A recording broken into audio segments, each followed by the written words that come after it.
Don't forget June 7th. What up, Mr. Minor? Michael Shawn and the TakeOver Legends, where nothing's off limits. Free Agent Radio. Baby, tap in. Tap in. Ticket, tap in. Ladies and gentlemen, welcome to Monday. Happy Monday to the entire world. Happy Monday to the entire world. The entire world. Michael Shawn and the TakeOver Legends. You want to listen on Free Agent Radio. That's where you download it. It's absolutely free. You want to watch it, I show you all the time. Media Room 360 on that streaming channel, the Roku, Apple, everything, Facebook, YouTube, Media Room 360, and get that popping. Good morning, DJ Cam. How are we doing over there, Cam? I'm good. Good morning. Okay, good morning. Shout out to the Knicks, just because. Yeah, I know. It was a hurtful loss. And good morning, Jay Black, Jay Blizzy, Jay Black. I thought the Knicks loss was entertaining. The way that, you can't. Don't worry about it. Once we move on and bust that overrated Philadelphia 76er team who has a superstar who can't shoot a freaking jump shot. Once we get to Ben Simmons' ass, we get to that lame ass, we get to him. The free throws is horrible, though. I can. No, the fact that your man won't take a jumper is horrible. And the fact that your city has been soft on him and won't blast Ben Simmons for being in the league for 3 or 4 years and still won't. The dude averages three-pointers a year. Good morning, Kathy.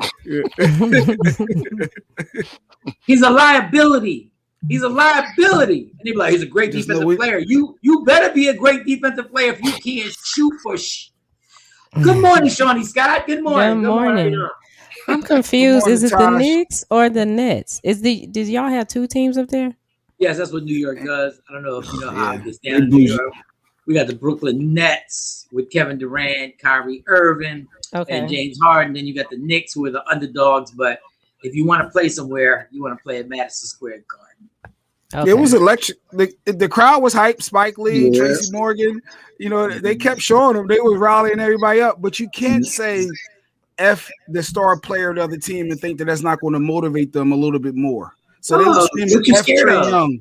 But you saying F Trae Young. What you scared of? But he beat y'all in the end. Okay. And he said it. And he said it was because the motivation of them crowd screaming. And that is the chance you take when you're real fans. That's the chance you take.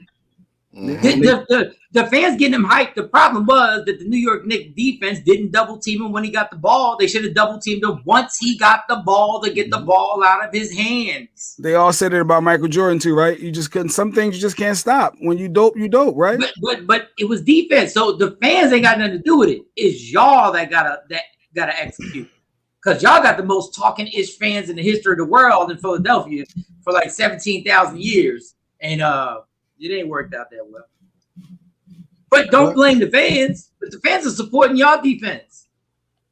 Mm-hmm. I just don't know who, the Hawks or the Knicks. The Knicks, who's going to be a better matchup for the Sixers? That's all I know. Oh, y'all overrated this.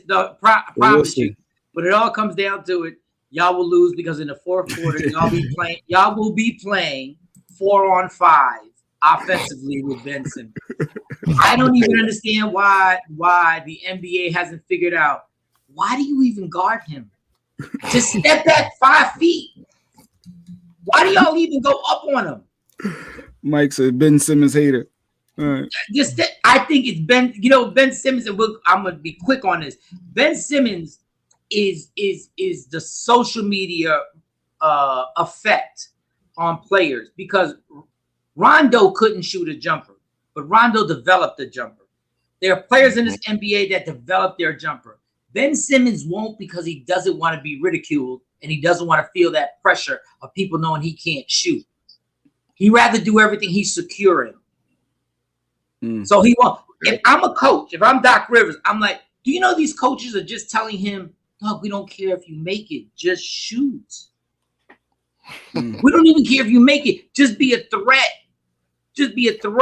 But anyway, the NBA playoffs has jumped off. LeBron lost.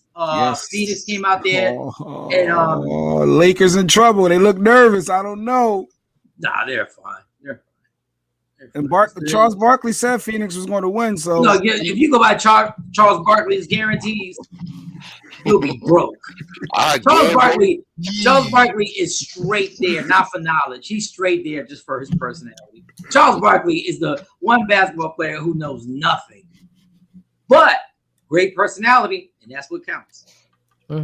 That's exactly what counts. Your personality, and he makes the show because he says things that people won't say and stuff like that. So, but his knowledge, like they have a running joke when he guarantees something on the TNT broadcast. They have you gonna guarantee something again?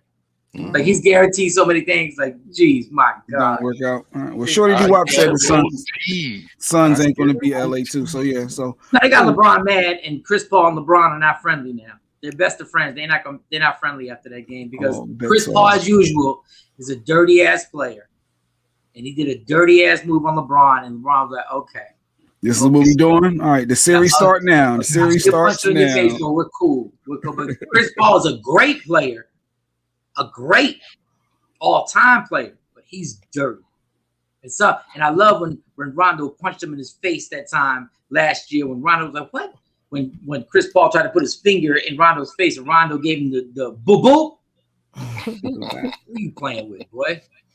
Who you playing with? But Devin Booker's the truth from the Phoenix Suns. Devin Booker's absolutely the effing. These young boys, man, listen. These young boys right here. It's like hip-hop. I see why these young boys. I started listening to a few of the younger cats, and I listened to the song by Blueface. And I had to pause for a second. It was fire. Like I started checking out these young cats, and I was like, "Oh." I said, "Okay." I said, "All right." That's what the NBA is like. Yeah, these young boys that Jay Morant from the Memphis Grizzlies, Morant, and everybody was like, "Steph Curry and them cats is coming in, and they gonna win." And they was like, "No, you're not neither. No, you're not neither. No, you're not beating my young ass up. I wake up. I don't even got to stretch for the game. I just wake up. I can take my pajamas on, get it right. There ain't no stretching. Don't gotta be no icing. Gotta be no trainer rubbing my shoulders and calf muscles and hamstrings and all that. They just get up and go. So NBA is going to be on. Playoffs is on. Good morning, Action. Good morning, Action. What's going on? Give us our little.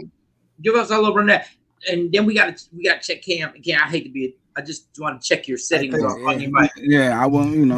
When I go like this is usually a sign. Something I'll be like, "That's my." Is it too loud, too low? First, it's distorting. It's like distorting horribly. I keep turning it up. That's why. The best series is going to be Atlanta, and then. But it ain't got the bass.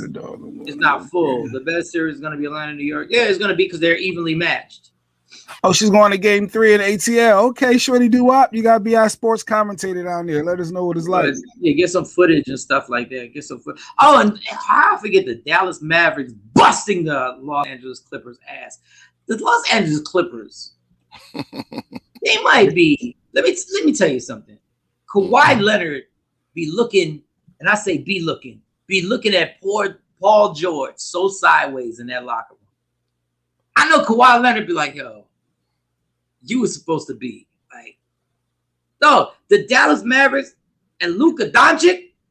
Let me tell you something. Y'all lost the game allegedly on purpose so y'all could miss the Lakers, so y'all could play Luka Doncic. Let me tell you what y'all don't want.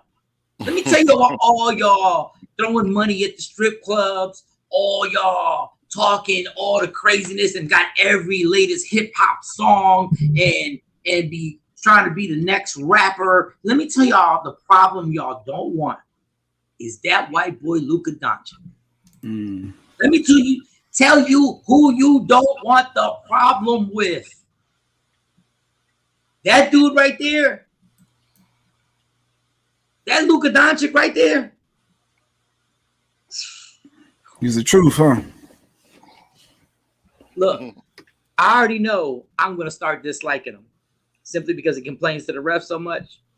Just off the door, because he's about to be the face. Every NBA player complains to the ref. No, this dude is 22 and is complaining on every play. He's 22. But let me tell you something. All y'all grown ass men in the NBA do not. The last thing y'all want to see is the coach said you cover him. And I'm talking about everybody. My favorite player is LeBron. LeBron knows what this dude is. He is a mess. Like this dude right here. The only thing that can get him in trouble is the fact that he's liable to get 2 technicals just for complaining to the refs. Let me tell you that boy right there. But give us the rundown of what we can talk about. I can get caught up on this whole NBA thing. This got me excited. I didn't even go out. Shout out to Shawnee Scott. She invited me somewhere Saturday because normally I have nothing to do on Saturdays. And thank you, Shawnee. Thank you so much. And it was the one day I realized, yo, they got 4 straight NBA games and they got boxing on ESPN. It was the first time I had something to do. In sports. Yeah, and then it started raining outside. And don't nobody do nothing in the rain in Texas. I learned that from y'all. Nobody do nothing.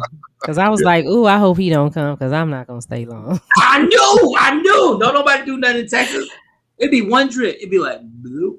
That's all it takes. Like, nah, we good. We good. Gonna wrap this up. Did you go? Was the party good? Yeah, I went because I had the cupcakes, so I had to go take those in the rain. So now my hair not straight as puffy, but I saw the Lion King photos. I was like, I know. I'm like, I gotta go get this straight. But it was interesting because we had what happened? A couple show up that we didn't know. Well, no, we didn't know they were a couple. Well, we didn't. I didn't know the people at all. But when they came in, my cousin introduced them. And when she introduced the woman and said, hey, the woman said, nah, that ain't me. That's the other one. I'm his wife of 20 years. Oh, snap. And I was just like, boom. Did y'all just hear what she said? Oh, wow. Yeah. Wait a second. Yeah. This always gets me confused. So it was they were the person was introduced as a female. Yeah. So the dude and the woman came. Right. So she knew the dude because that's her dude's friend. Okay. So the dude comes in. Okay. So the lady is a lady with him, and she introduced the lady too, thinking that it was the chick that's always with him. Because it's her house, so that's why she's introducing people. She's like, y'all, we gonna say Kathy. Right. And the lady was like, nah, I ain't Kathy. That's the other one. I'm his wife of 20 years. And I was like, what? I'm the other one. I know about. Destroyed his whole life. Look, he went to the back of the house and she was just like, oh, see, y'all done messed him up. She used some other words though. She said, because he ain't going to come out. He went in the backyard. He was out there scratching his head. I don't know. She got on the phone. And he came in and she was like, I got to take this call. I got to take this call. And they walked out the door and never came back. Exactly. Wow. Oh, man. I said, how did you introduce this woman wrong? Oh, so he must have brought another chick around. There must have been another chick that he has around all the time. Yeah. And they know the chick, they don't know the wife. They know the side chick. And so my cousin was like, well, I kept trying to think, I couldn't remember if that was her or not, but she looked familiar. I said, woo-wee. I want to hear that ride home.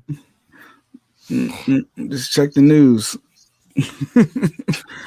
But she was so calm with it. Like she was just like, nah, that ain't me. That's the other chick. Like we could have all got shot. Oh my God. As the dude, well, that's his bag. See, that means that other chick's been around him a lot. For them to know her name like that off the muscle, like she's been around a lot. Like you gotta be like careful. And when you go there, you can't be naive. You gotta go to whatever the hostess was and be like, you gotta go directly to her and be like, yo, let you know right now, I know who you saw before, but this is and make it clear. Because she's just being polite. Now, if she wasn't being polite, she was being a hater. But I'm taking that she was being polite. Just being polite. Yeah. So I'm just her fault. Like when my cousins, the boy cousins, when they come, we don't say nothing. Because I'm just be like, hi. Yeah, just hi. Because they... Yeah. That's too much. But he should have came when he came in because he knows her personality. He should have said, "Hey, y'all, what's up? This my wife. This my lovely wife, Tasha, or whatever." Yeah. That you got to take the lead. Yeah, you got to take the lead. Everybody, you got to go in there. You can't be shy. Once she starts going, this is so-and-so, yup, and this is my lovely wife, mother. Yeah. You may have seen her in my car. You may have seen her on the wedding day. Coming to the stage, y'all get up for my mother. Wow.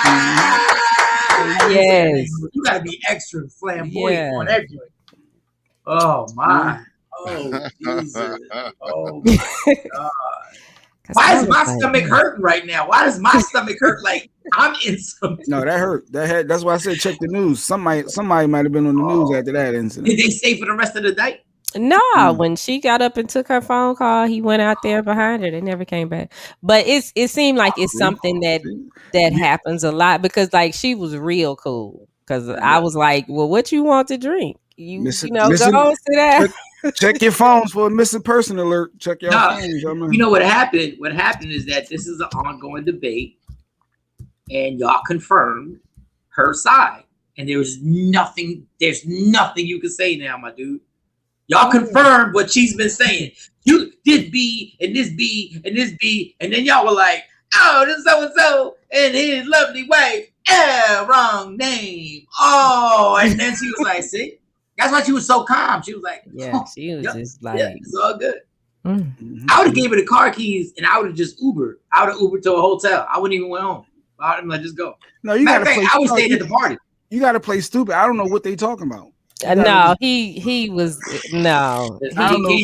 They always you can't play stupid when we just finished arguing about Tamika for 3 weeks, and then they like give it up for Tamika.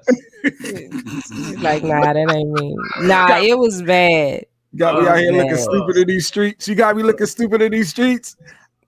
It was bad because everybody else was quiet, and I'm the one that's like asking questions, like, "Well, who is that?" Oh, here goes Shawn. Everybody like, Shawn, no disrespect, shut your ass up. Oh my God! But we couldn't just sit there and act like we didn't hear that lady say that. I'm like, I know y'all just heard what she said. And couldn't none of y'all just jump up and be like, "Oh, she mad"? Couldn't none of y'all want to put your neck on the line? Be like, no, that was Tony's girl. I didn't know who. That was my first time seeing the dude. Now my best friend and the other girl had seen this dude before, and they kind of knew. So I'm like, boy, y'all, just don't cheat, people. Just don't cheat. Everybody in IG Live, make sure you download Free Agent Radio to listen and Media Room 360 so you can watch. I ain't gotta say that. What was I gonna say when in that Jay Blacks just don't cheat? But that's not the way of the world. Things happen, but you know.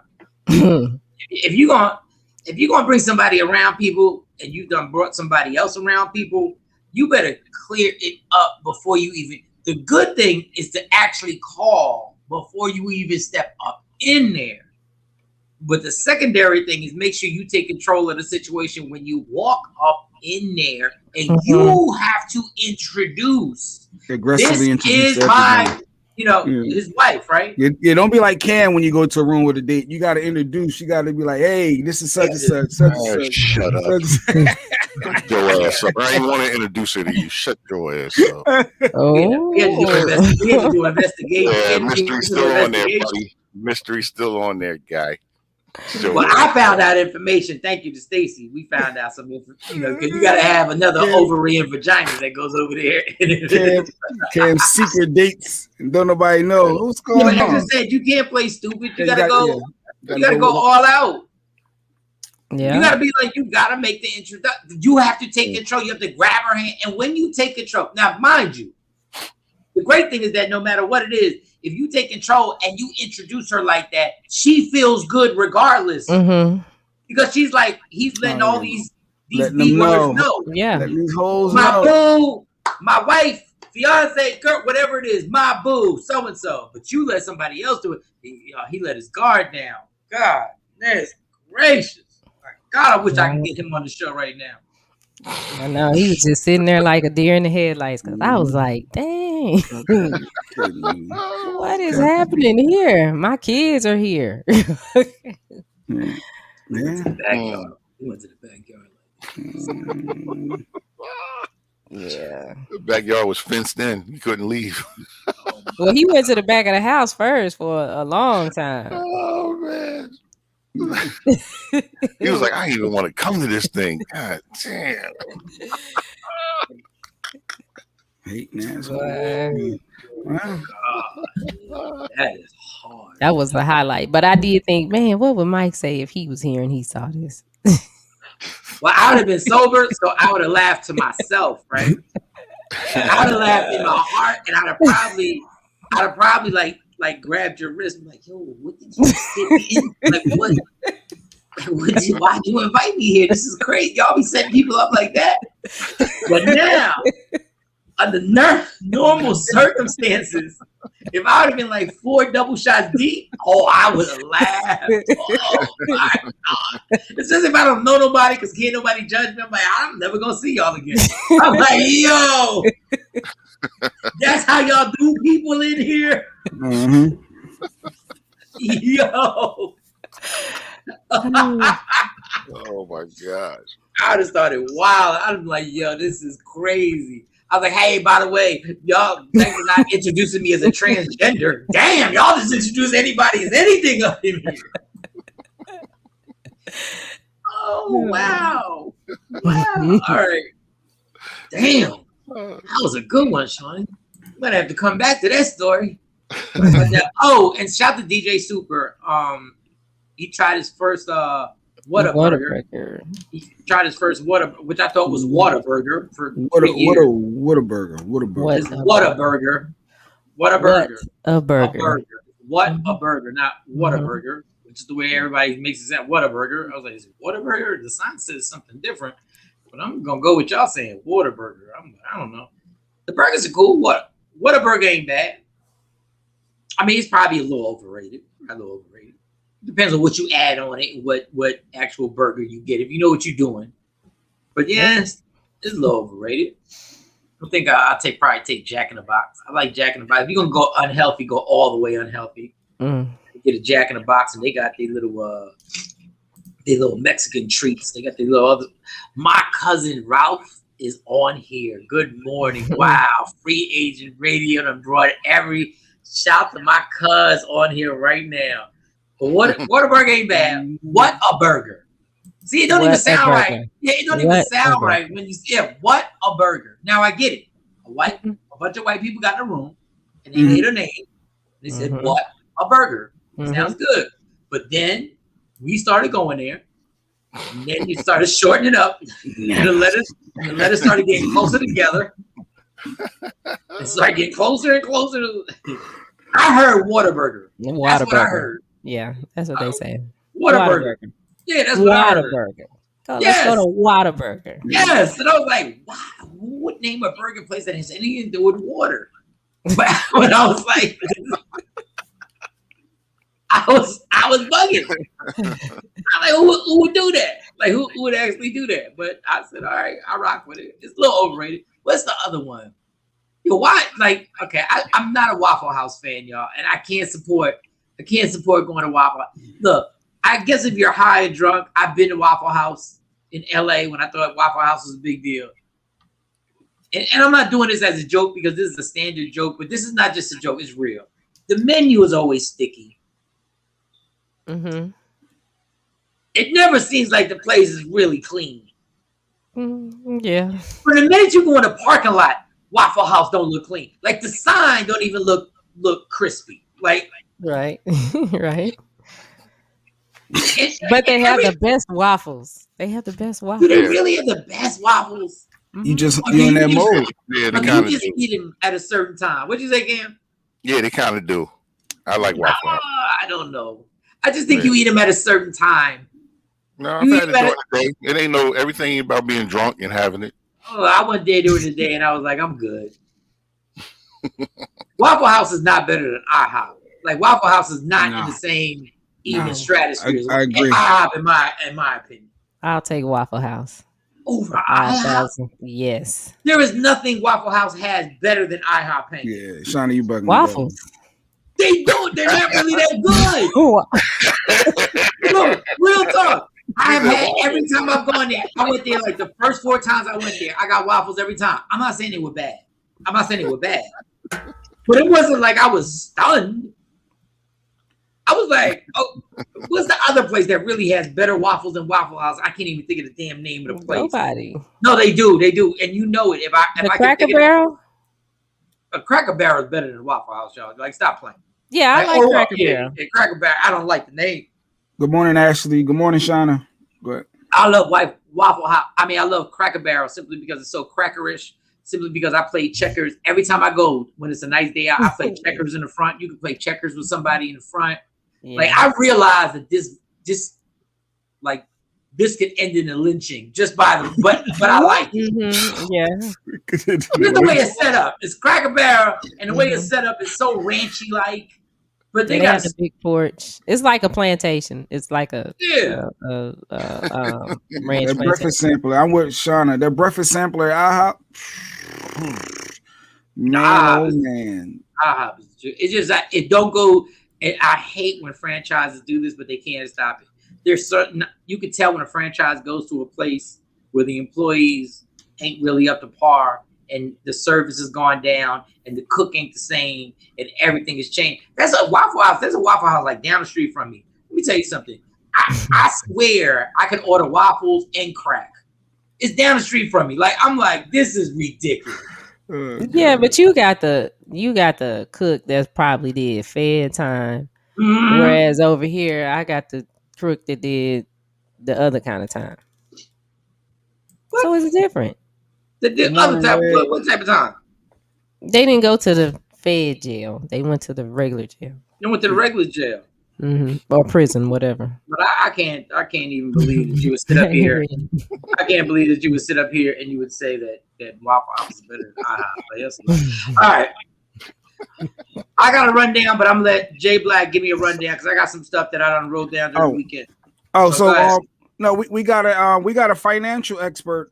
Actually, the financial rebel. He's a founder and got his own tax team. So he coming on to talk about the PPP loans. It's been in the news a lot about what's legal, what's not. It's still the deadline hasn't been reached yet, so you can still apply. And I want him to break down the Doge coin versus the crypto. And people are always telling us to invest. And I mean, I've been doing it, and I don't know. I could either be super rich right now or just throwing money away. So I want him to try to make it understand. I see Jay Black is gassed about this. He really wants. Go ahead.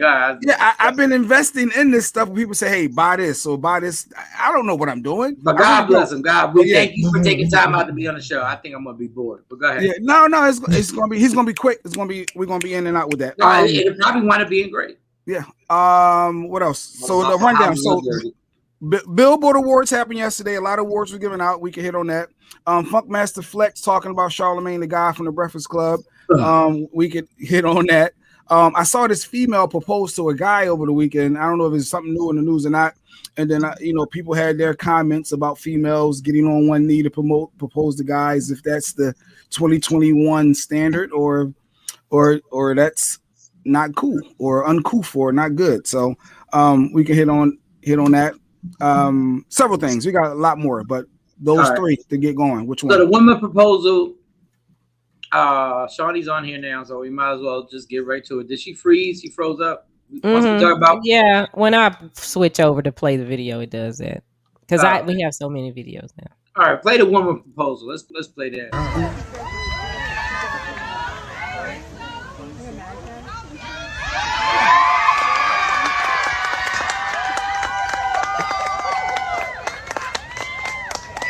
Knee for those on Free Agent Radio. She got on one knee and proposed. Everybody on Free Agent Radio, and she looked pretty. She looked like a pretty little thing. She got down on one knee. The dude had dreads. Looked like it looked like a equally yoked couple.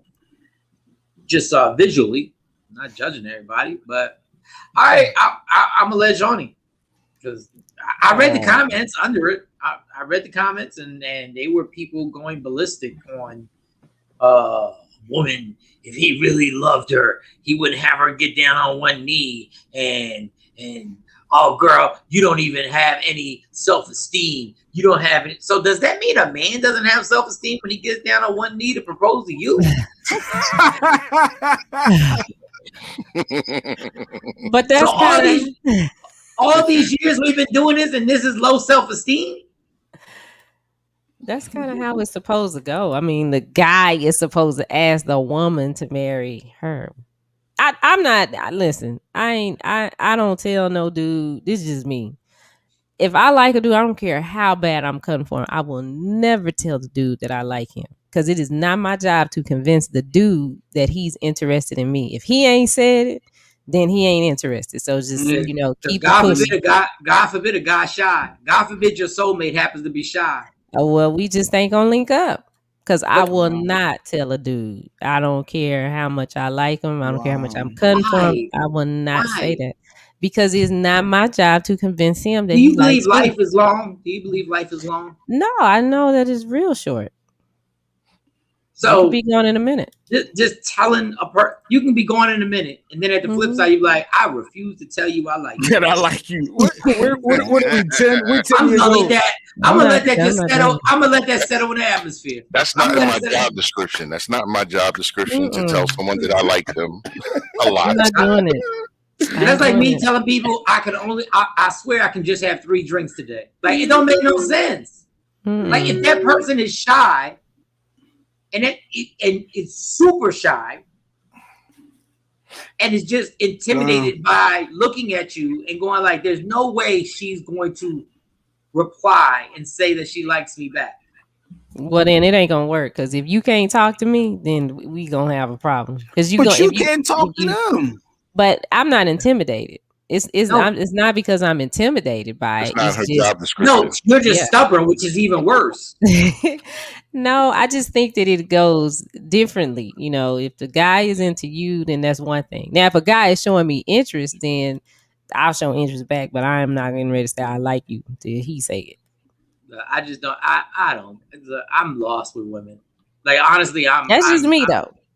No, I get it. Like, it's like that's your opinion. I get it. Like, they say if you're a woman, go get what you want. Go get it. Go get that job. Go get that education. Claim it. Claim it. Claim it. Claim it. They're like, I'm claiming this dude. The thing that kills me, and I'm not disagreeing with what Shawnee said, because if she's not, that's just, you believe the man should do this. The thing that kills me is how y'all diagnose her on the comments and say she has low self-esteem. You don't know this chick. She might have, instead of low self-esteem, her confidence might be through the effing roof. Her confidence might be crazy to be like, look, I'm married. I don't give a damn what anybody thinks. Let me tell you, when you do something against what everybody else thinks you're supposed to do, that is not showing that you're insecure or have low self-esteem. She knows the criticism she's about to get. Yeah. And she actually got on that knee and was like, I don't give a damn. Yeah. Yeah, I'm here for you. None of them do that. I mean, and more power to her. Yeah, I hope it works. And I know people that have done that, and it works. Actually said my wife actually brought our rings after we talked about marriage. Bam. Didn't remember Jim Jones and Chrissy from Love and Hip Hop, the rapper Jim Jones? Didn't Chrissy propose to him? Yeah, and they never got married. So that's a bad couple example. Times. Oh, that's a bad example. So you might want to research your example. Yeah. I don't know. You just Thanks a lot, Jay. You just be throwing stuff out. You be like, Didn't Donald Trump hang out with Snoop Dogg back in the 80s? Yeah, but then he turned out not to be. Yeah. He turned out different. He turned out. That wasn't.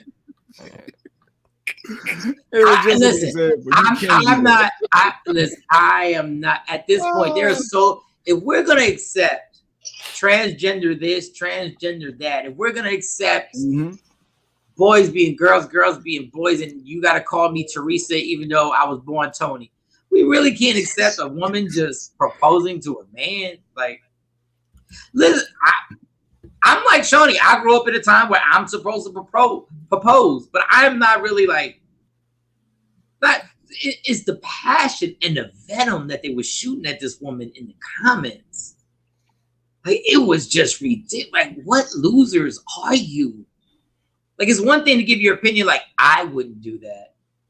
But to start, like I said, diagnosing this woman and start breaking her down on all the problems that you think she has and this and that and society. Shut up. They want equal. They want equal rights. Equal rights, right? They want the women should be the lead. Like I'm confused with the double standard. Only when it fits the agenda. Only when it fits the agenda. Shani, I'm that strong black woman. Shani, ain't that what you be saying? I don't know. No, I ain't never said I don't need a man. So that's not. Yeah, Sean. Let's be clear. Yeah, I ain't never said that. I need she one. Just won't tell I need that a couple. You just won't tell me you like them. She said, "I need a couple." Hold on. Yeah, I need a couple. You're being real slick lately. I'm just saying, not like that. I mean, not like that. Like one to drive me somewhere, one to come pick all this stuff up and move it for me, one to answer the questions about my car. It's like that. Being real slick lately. There's a lot going on. But I mean, but we don't know. She could have been, I know some cases where the woman maybe had, only so long to live because she was, diagnosed with something, and they go ahead and they do it. So I don't know why the lady did it. She looked real cute, but you said the lady only had a short time to live, and she decided she wanted to get married. Let me tell you, if I only got a few, they told me I only got 6 months. What I'm not doing. Getting married. Let me tell you, they tell me I got 6 months. But that could be her dream to have a big wedding, and they go all out. I'm be somewhere in the Dominican Republic. I see y'all. Why you going there? All you got is $3,000 left of your name. Yes, and all I got is 6 months. So I'll see y'all. I'll be back. I didn't think it was that. Like, look. It's just people. I don't even know why I get surprised. Wait, did you see when the pregnant lady did it? I don't know. What are you talking? I don't know. The pregnant lady proposed to somebody, maybe? Somebody. Yeah. I mean, if you want to propose. Go do what you want to do. I just feel like when you got to ask him to marry you is not something that he really wants to do. So now you about to. So how can y'all flip that? When we asked you to marry us, that doesn't mean it's something that you want to do. It's just something that some white people created. Let's remember. Because I didn't want to get married, but I did. And you did. Let's remember, this is a tradition that wasn't created by us. Tradition wasn't created by us. This whole fiance and all that other stuff wasn't created by us. Just some white folks who we assimilated to do what they told us to do. We had to pay to be together. Yeah. Pay for the marriage license. Tony didn't even want to get married. I'll tell you why. You know why this is unfair for guys? Is because now you got to feel the same pressure that women feel. How unfair it is that you kneel in front of a public area, a bunch of people, and they got to say yes because they don't want to hurt your feelings. Because you literally, if you don't want to do it, you're smashing their face in right now. Well, don't do it publicly. That's all I got. I'll tell you what, or make sure it's a go. Don't do it on some old, I think this is good. Make sure that you guys have discussed this and it's going in. And the only surprise is not that you're asking her to marry you or asking him to marry you. The only surprise is when. Like, you already know I want to marry you and you want to marry me. The only surprise is catching you off guard. That's it. Don't catch me off guard and we ain't ever talked about this before. Listen. Yeah, like, is Chrissy and Jim Jones still together?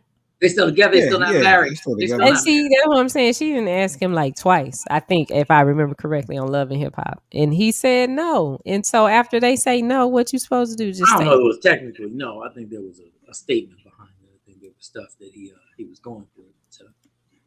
Females say no all the on Love and Hip Hop. Didn't Tahiri say no to Joe Buttons live on TV too? Mm-hmm. So that he took her to the New York Square, Times Square. He did it all, had it up, boom, and she said no, not yet, not right now. No. That's why relationships fail now, because y'all keep referring back to a damn reality show about people. That's exactly why relationships ain't ish right now, because y'all really oh my god. All right, so the Billboard Awards, there's no segue. The Billboard Awards went down. I just want to tell y'all this. Drake got Artist of the Decade. And okay, I can see that. Yeah. And just not top 5 rapper. I'm not talking about top 5 rappers. Y'all gonna get mad, but he's the greatest rap artist ever. Wait a minute. See, Mike always go left. He get Artist of the Decade, Drake, and now he's the greatest. Oh, he's the greatest rap artist ever. Drake is? Drake. Based off of what is it based off of? It's not writing materials. I know that. When it comes to hits, and this thing is, and I'm not just talking about hits that get played on the radio. I'm talking about hits that my mom sings, hits that my kids sing, singing hits, rapping hits. There's no type of song he can't make. None. There's nothing he can't do. You on the island, Mike. I'm not, an island. I would go to the numbers, but the numbers would be such a landslide that it would be unfair. Now I go to the versatility of being able to do anything. Anything. If you make a song, if he makes a song, it's crazy. And if you really go, I can't do it on my phone now. I went through his songs, and then I went through all the songs I have. It's ridiculous, dog. It's ridiculous how many dope-ass songs, how many smashes he has. And these ain't smashes because radio plays them. These are smashes because I'm saying I listen to them. I go like, these are crazy. Right. I agree with Shorty Doo-Wop. The artistry. Not necessarily. Y'all can. The problem is he's a light-skinned kid from Canada. But if Tupac had put out these same songs, y'all would light yourselves on fire right now. Y'all would light yourselves on fire saying Tupac. No, Tupac was one of the most prolific rappers ever. He blows Tupac's catalog away. A lot more time in the game, a lot more body of work as well. Well, if Tupac was still alive, I would have to say we probably got to disagree. Disagree on what? Tupac didn't make a lot of songs. He made a whole bunch of songs, and there are a whole bunch of songs in them albums that tracked 8. You were like, huh, what is this? But don't nobody want to say it. Pac would have. Okay, y'all killed him. Pac would have. He didn't. Biggie would have. He didn't. Wait, what's the title for Drake again? You said the greatest artist. He's the greatest. The greatest rapper. He's the greatest artist when it comes to hip hop of all time. Nobody comes close. Greatest hip hop artist of all time. Nobody comes. If y'all want to go to the lyrics and y'all want to believe that he doesn't write any of his lyrics, fine, got you. Understand? I'm not putting my top 5 of rappers, and I'm taking them out of that, and I'm not putting them in that, and I would never put them in that simply because I'm like, if you didn't write all your rhymes, got a problem with it. Now, y'all would be scared to death if y'all found out how many of these rappers didn't write their rhymes. But that's a different story. That's a different story. When I'm talking about just song after song after song after song after song after song, just hit songs, no performances. I don't care about performances. Nobody's ever put out these many songs like this, and they smashes. Jay is a rapper called Jay-Z. No, Jay's not even close. There's a Jay-Z guy out there. He's been around for since '96. Oh yeah. So what? Yeah. So I love Jay-Z's 444. What smash hit came out of that? And I love the album. Because you're a Jay-Z fan, you ain't even listened to 444 the way you should have. The way I should have. Yeah, because you didn't diagnose it. You didn't really sit there and check them joints out. I did. When you say should have, maybe I gave it as just due, and I think that it was definitely one that was needed, and it was dope, extremely dope. But did I listen to it as much as a Blueprint or Reasonable Doubt or Blueprint 2? Like I get what you're saying. No, this dude is in an era where young people rule. He's not young. He's still a god out here. Yeah, you taking it too far though, in my opinion. But hey, I agree to an extent. Jay-Z can't mess with Tupac. Stop it, Ralph. Whatever. That's my cousin too. I love you, You're Ralph. Just trying to stop. Tupac ain't even on the same lyrical level. No, I have listened to 444. Wait, Tosh. But, no, 444 is in my playlist. It's in a rotation. It's there. Been there, done that multiple times. What he's saying is that I listen to it as much as some of the Dynasty albums. And Jay Black like that rah-rah-ish. He liked that rah-rah-ish. He liked it when Jay-Z was talking about selling drugs, and I ain't mad at you. Yeah, The Weeknd won 10 awards last night. He's another monster that people just don't want to admit that. He got 10 awards? Oh, it was ridiculous. I think The Weeknd's good. Double digits? Like, I can tell you The Weeknd is a beast, and I'm not a huge fan. But I can tell you, dog, the dude is just killing it. He's not Drake. He's not the greatest of all times. No. But I'm glad he said that. But see, this is where it shows you the Drake greatness. Drake can sing and hang with Weeknd making songs, and he's a rapper. Drake has bigger R&B songs. Drake can make a pop song on the level of Weeknd. You know how crazy that is? Yeah.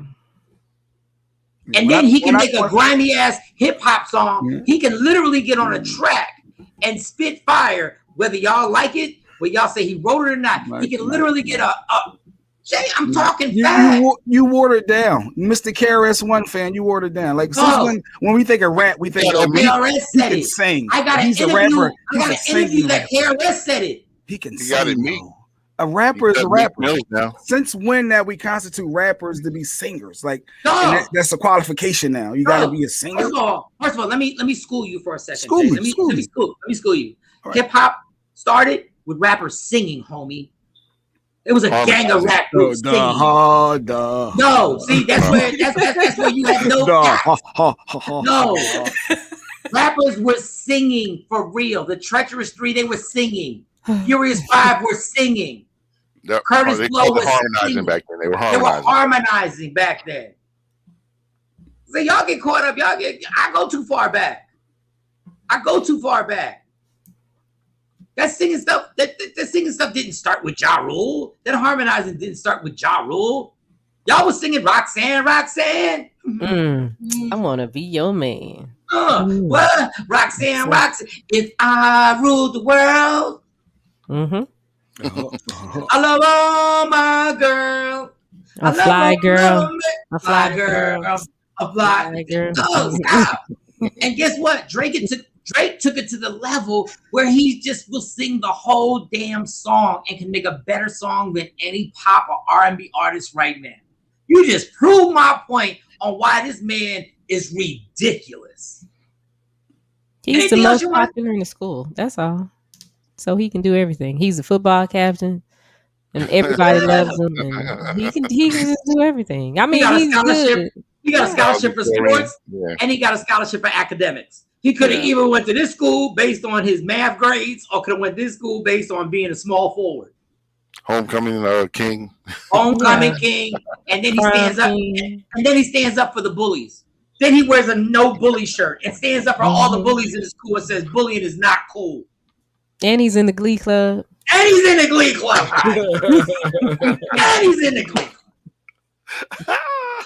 And he knows the scriptures.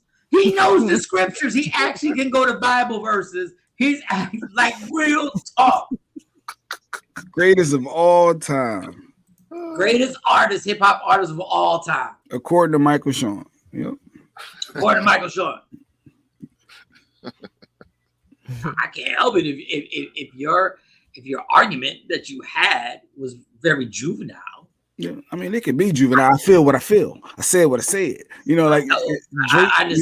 But all right, I'm just saying. I'm giving you an adult, a business savvy evaluation of a person that does every single thing that you could ever. He does everything. So wait. So here's the stupid analogy that a lot of people say. You're on an island. You can only have that one catalog from this one artist, Jay-Z or Drake. Who is Mike taking for their full body of work catalog? Honestly, it's tough because I take either one, but I know I can be in different moods with Drake. Yeah, I can be in a happy, lovey mood and be like, you know what I'm saying? I can just start singing and then I can if I want to really blast it, play started from the bottom. Now we hear like we forget how many choices dude had. Now, either one that you pick, I'm just saying overall as an artist, I truly think Drake, he's not the greatest rapper. not saying that. Jay-Z is superior on so many other levels. Drake ain't never made a song cry. Tell you that. No, he just made he made a song cry. Christmas. That whole catalog is real. That whole catalog. I'm not saying it's not. I'm just saying we have to admit that nobody's had this type of run where it never stopped. There's no stopping in sight right now. There's no stopping in sight. The next 5 years, Drake is still here. So now we're literally talking about it's 2021. We're talking about getting near to 2030. And we was playing this dude's joints in 2007. Was it 2009?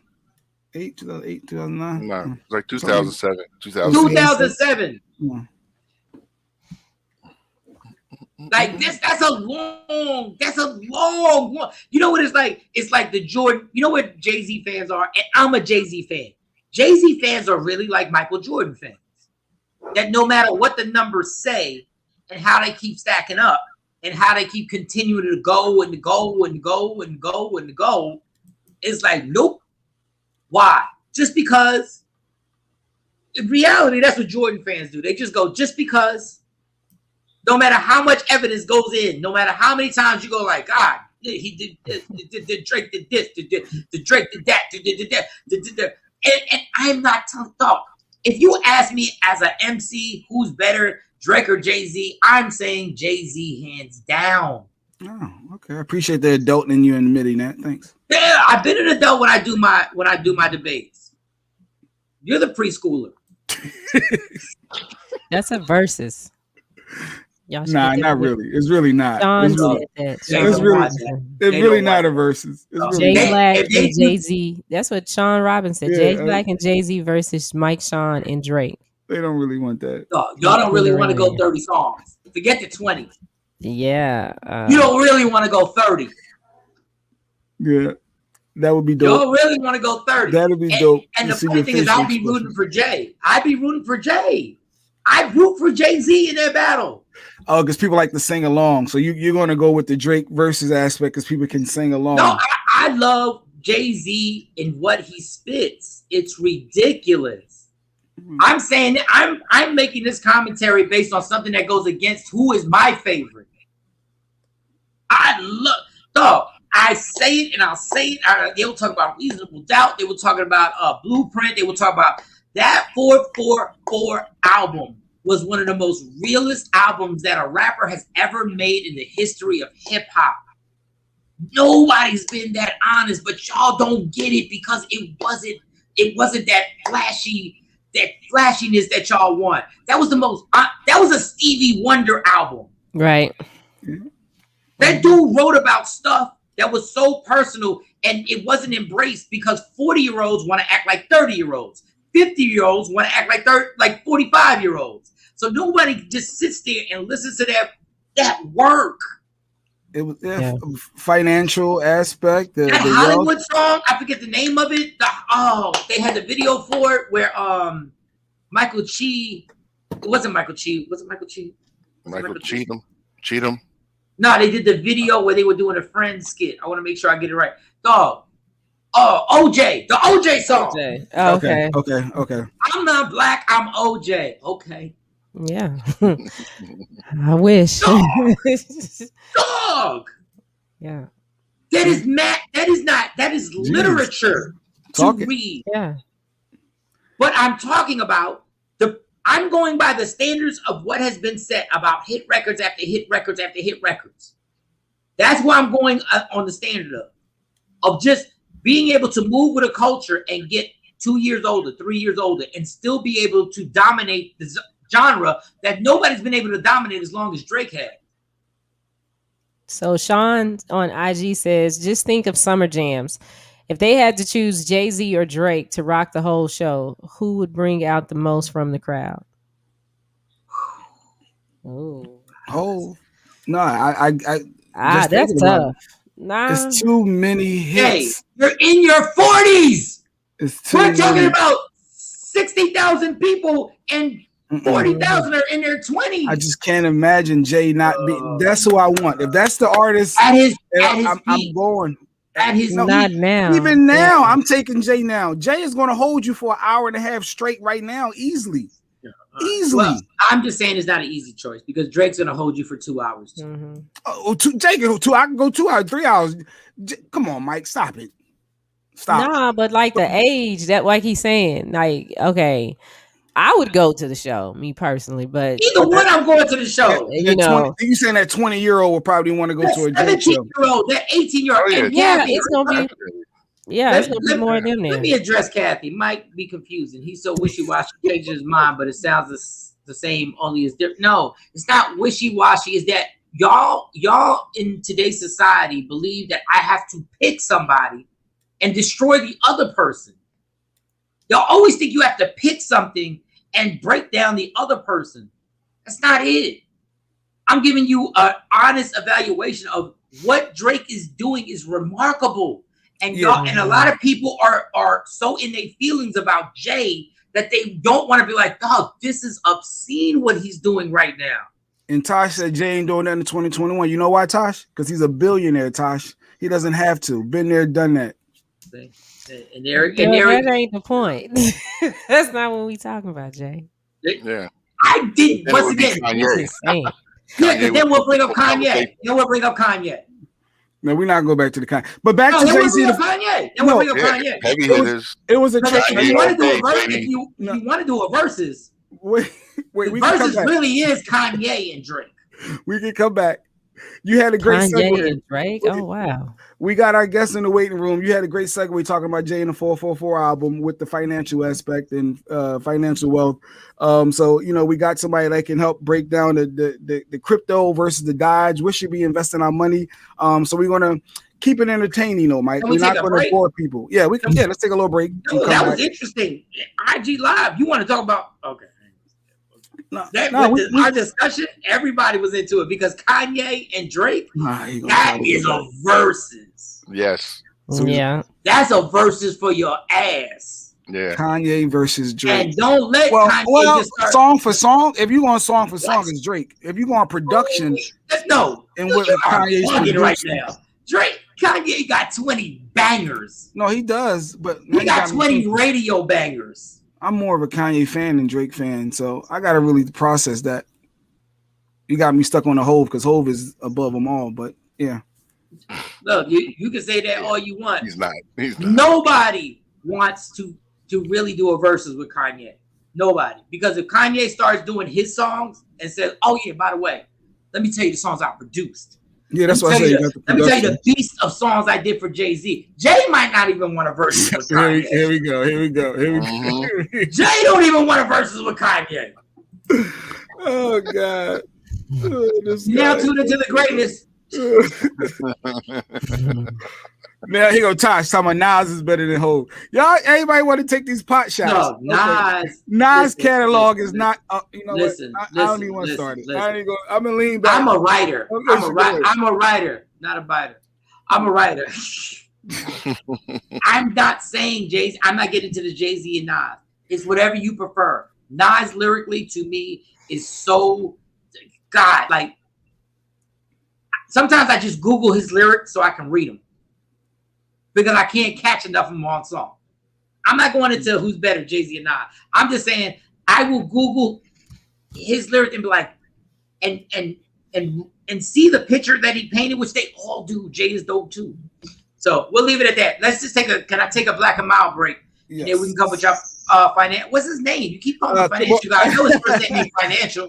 The financial rebel. His name is Kamari Ellis. Kamari Ellis will be joining us after the short break.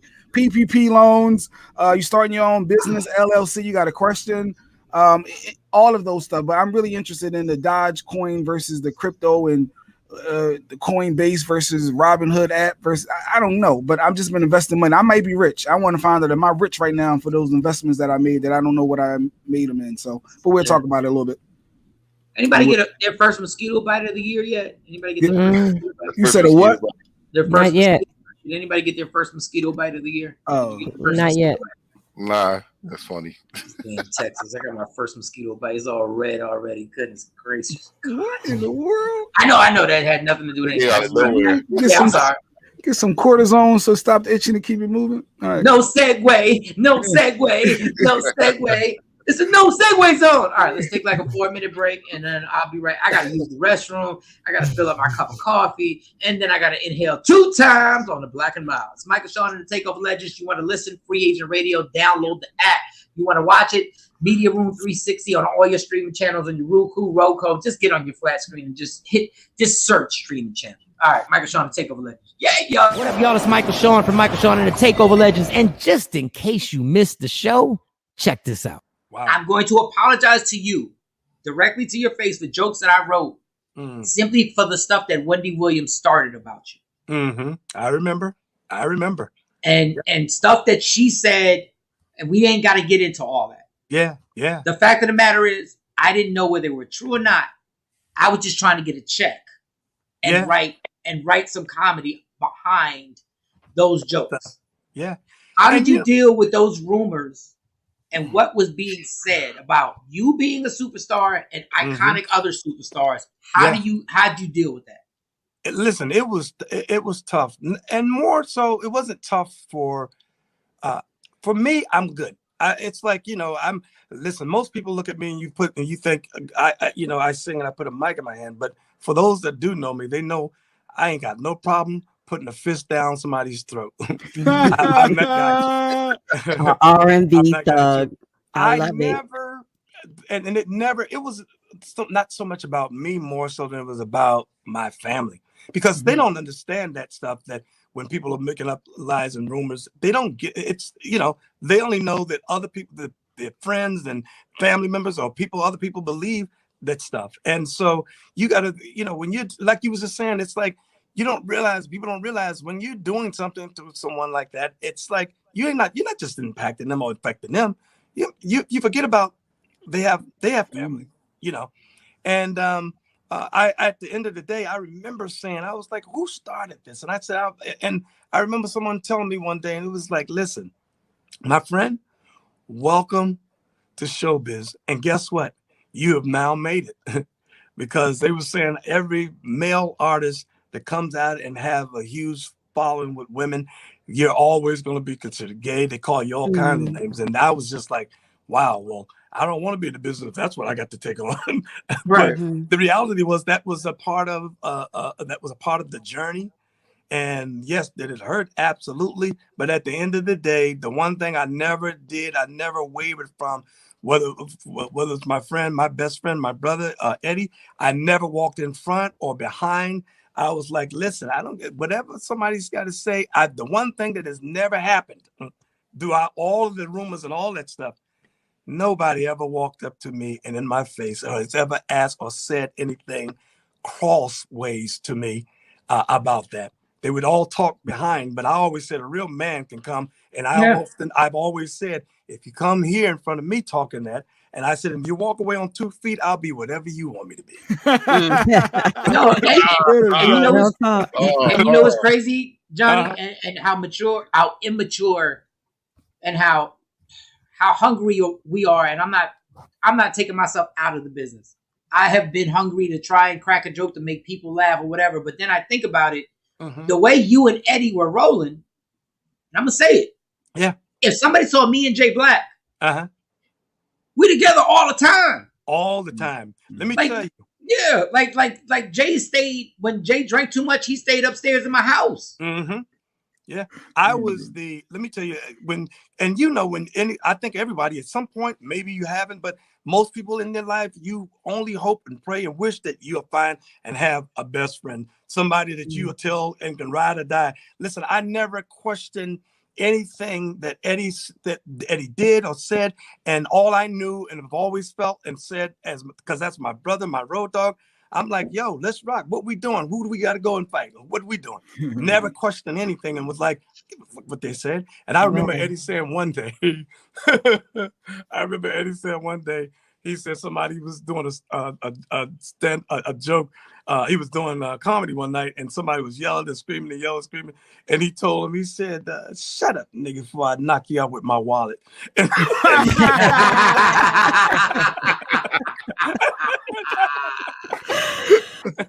And I always, and I'm used to use that, but I always said, I was like, hey, listen, man, at the end of the day, you know, when you hear people talk and people being, I chop it up as just people being envious and jealous, because at some point, who wouldn't want to be his best friend? Michael, Shawn, and the TakeOver Legends. Your escape from reality. Right here on Free Agent Radio. Free Agent Radio. Don't never stop if you want to be on top. Yeah. Tap in. Tap in. Michael, Shawn, and the TakeOver Legends. Jay Black, DJ Cam, Shawnee Scott, Sexy Mo coming up with allegedly later on in the show. But right now, Jay Black, introduce your guest, because Jay Black really wants to see if he's rich. Yeah, I'm trying to find out. So we got the financial rebel. He's also, how are we doing here if you're rich? Like, if you're rich, I don't know. I need to find out. I got to keep checking his app. I don't know what I'm looking at. But it actually, what Taj brought up, it all started from this PPP loan. There was so many scams. This guy came up, he had all these count charges and fraud, and he said he was selling his food stamps, and he said that was his personal business. And I started thinking, let's get somebody on that could talk about it, because Cam has to apply. He still got time for the deadline. So the financial rebel, he's also the founder of his own Philly-based tax team. So shout out to Kamari Ellis for joining the show. Kamari Ellis, good morning. Kamari Ellis. Good morning, y'all. How y'all doing? And Kamari. Hey, man, y'all got me cracking up already. You got on this microphone, man. It sound like a bunch of females, guys. Oh man, the jokes are rolling already. I should have known better. No. Those aren't even jokes. You got to understand. You hear this high pitched, squeaky, annoying voice that I have. You hear this. So when I hear that grown man, I feel like you need to read me a bedtime story. 3 little pigs. One pig went to the store. You little girl having voice. That is no diss whatsoever. Real talk. Oh no, I don't take it no kind of way. So first of all, thank you for joining the show. We appreciate you for taking time out to actually get on here. And in all seriousness, there's a lot of confusing stuff that's going on financially, and we'll start with the obvious one, which everybody's talking about. Is PPP loans, and I want to ask you some things about it and tell me if this is true. I saw somebody say that some of the qualifications were your job or your business had to employ, number one, 500 people. Is that true? False. Not true. Not true. What was the other one? Your job, your business would have had to have made $10,000 the year before. Is that true or not true? That's a good one. You had to have an economic loss or some kind of economic impact from one year to the next. So from 2019 to 2020. But yeah, they wanted you to have a profit. But really the qualification was if you had an employee, you only needed one, right? That could be you. So your Uber driver could apply for PPP loans. I mean, along with the scammers like you talked about, right? But legitimately, you only needed one employer, and that could be a self-employed person. So let's just say I had an LLC. I did have a company, and I let it all, like, it was years ago. Let's just say I had an entertainment company, and I was doing comedy shows, and I had people that I was paying to do, I don't know, flyers, which are old, but like Instagram images and making tickets, and I was paying them out my pocket to actually make that happen. Would I be able to apply? Would it be that simple to apply for a PPP loan? So PPP loan stands for Payroll Protection Program. Gotcha. Usually, right, I work with some comedians, some entertainers. When y'all pay flyer production or promotion, they are independent contractors. They might get a 1099 at the end of the year. They're not technically employees, right? You don't tell them what to do day to day. They don't get a check from you every week or every other week. So some people tried that. It didn't work that well when they tried to apply with independent contractors. Okay, so why is it just people getting in trouble because they just tried to scam the system? Is that basically what it is? There was a lot of people who just tried to get over and didn't realize that they were messing with the most dangerous gang in the world, which is the U.S. government. Yeah, basically they lied. A lot of people lied on their stuff. What's the guy? Pretty Ricky said he had a whole bunch of employees and he didn't have any. And so he's facing charges. There's a lot of other people. And it seems like everybody that did it brought up a Lambo or some kind of blue Lambo when they got the funds. They didn't know how to stay low. Real quick, I want to try something. Are you on your phone or your laptop? On my laptop. You're on your laptop? Yeah. Can you? I would like to have. How many people can we get on Instagram Live, Jay Black? 4. All right, so can we? So we're gonna have to drop. You can take me down. Okay. So just take yourself down. And what is your Instagram, sir? So I can. I would love to put you on my Instagram Live, so that the people on my live can actually hear your answers to these questions, because they're gonna have questions also. Yeah, it's the Finance Rebel. All right, finance. And let me just put my earbuds in so we don't get an echo. Okay. All right, cool. All right. Financial Rebel. All right. Y'all gonna have me try and spell. My spelling. I was thinking. I said, is he gonna know how to spell the Financial Rebel? It's the Finance Rebel. TheFinance Rebel. REBEL. Oh, the finance. Okay, finance. Boom. Come on. Oh, it's not coming up. All right, well, am I spelling fiance? What am I spelling? What am I spelling on here? You ain't got no spell check right now, son. No, I ain't got no spell check. Spell finance. On finance. it so much. I'm spelling finance wrong. Spell finance. FINANCE. Rebel. Oh, I was right. All right. I'm with you. I'm fiance all day. Yeah. And the next I said, Alexa, spell finance. Do I have to put at? I guess I gotta put at. I want everybody. I'm sorry, everybody's probably on my IG live. Wait, what is he doing? Unless you go to Mike Sean Comedy, Kamari. I'm in the live. I'm in the live right now. So just hit request. Oh, you're in the live? Yeah. Thank you. All right. Hold on. Where'd he go? There you go. What's the difference between digital some currency versus crypto? Yeah, we're gonna get into this crypto. And Did you request finance? Just request to get into live, because I really want everybody on here to hear. Because I noticed when we do these interviews, I'm trying to do something. Oh, there it is. Come on. All right. Yeah. So the PPP loans were basically people going to jail because they were scamming. So now the next big thing is cryptocurrency. I guess the first thing I'd ever heard of cryptocurrency was the Bitcoin, and everybody got into the Bitcoin. I even did. Like I made somebody up the Bitcoin, but I'm always just nervous to actually go all the way in. Like I know some people a few years ago who made a ton of money. Finance Rebel join. Why can't I get you on my Instagram Live? The algos are conspiring against us. Can you request again? You can only do it once. I don't Hold think. up. It says join. Go out and go back in. All right. So the cryptocurrency started with Bitcoin. What should we know? How should we invest? For dummies. For dummies. For just people who are just trying their best. And while you're doing it, can you send me another request if you can? So I really want to bring you in, because there are people on here really trying to get these questions in. But go ahead. I just joined again. How do we do it? Go ahead. So some people have labeled me the Bitcoin hater, just for the record. Okay. Part of my background, just to give a little context, I've been a financial planner. I've been an institutional money manager, worked on Wall Street, right? Everybody loves Bitcoin, but it's not necessarily good for everybody. A month ago, Bitcoin was up almost $60,000. This morning, it's down to $32,000. Right. So Bitcoin is very, very volatile. So if you're already established, or if you just want to invest as you go along, it's cool. But I've had people call me and say, Kamari, I got $500 in savings. That's all I got. And I want to invest it in Bitcoin. What should I do? I would say, no, don't do that, because you need to have your savings for any emergencies. Right.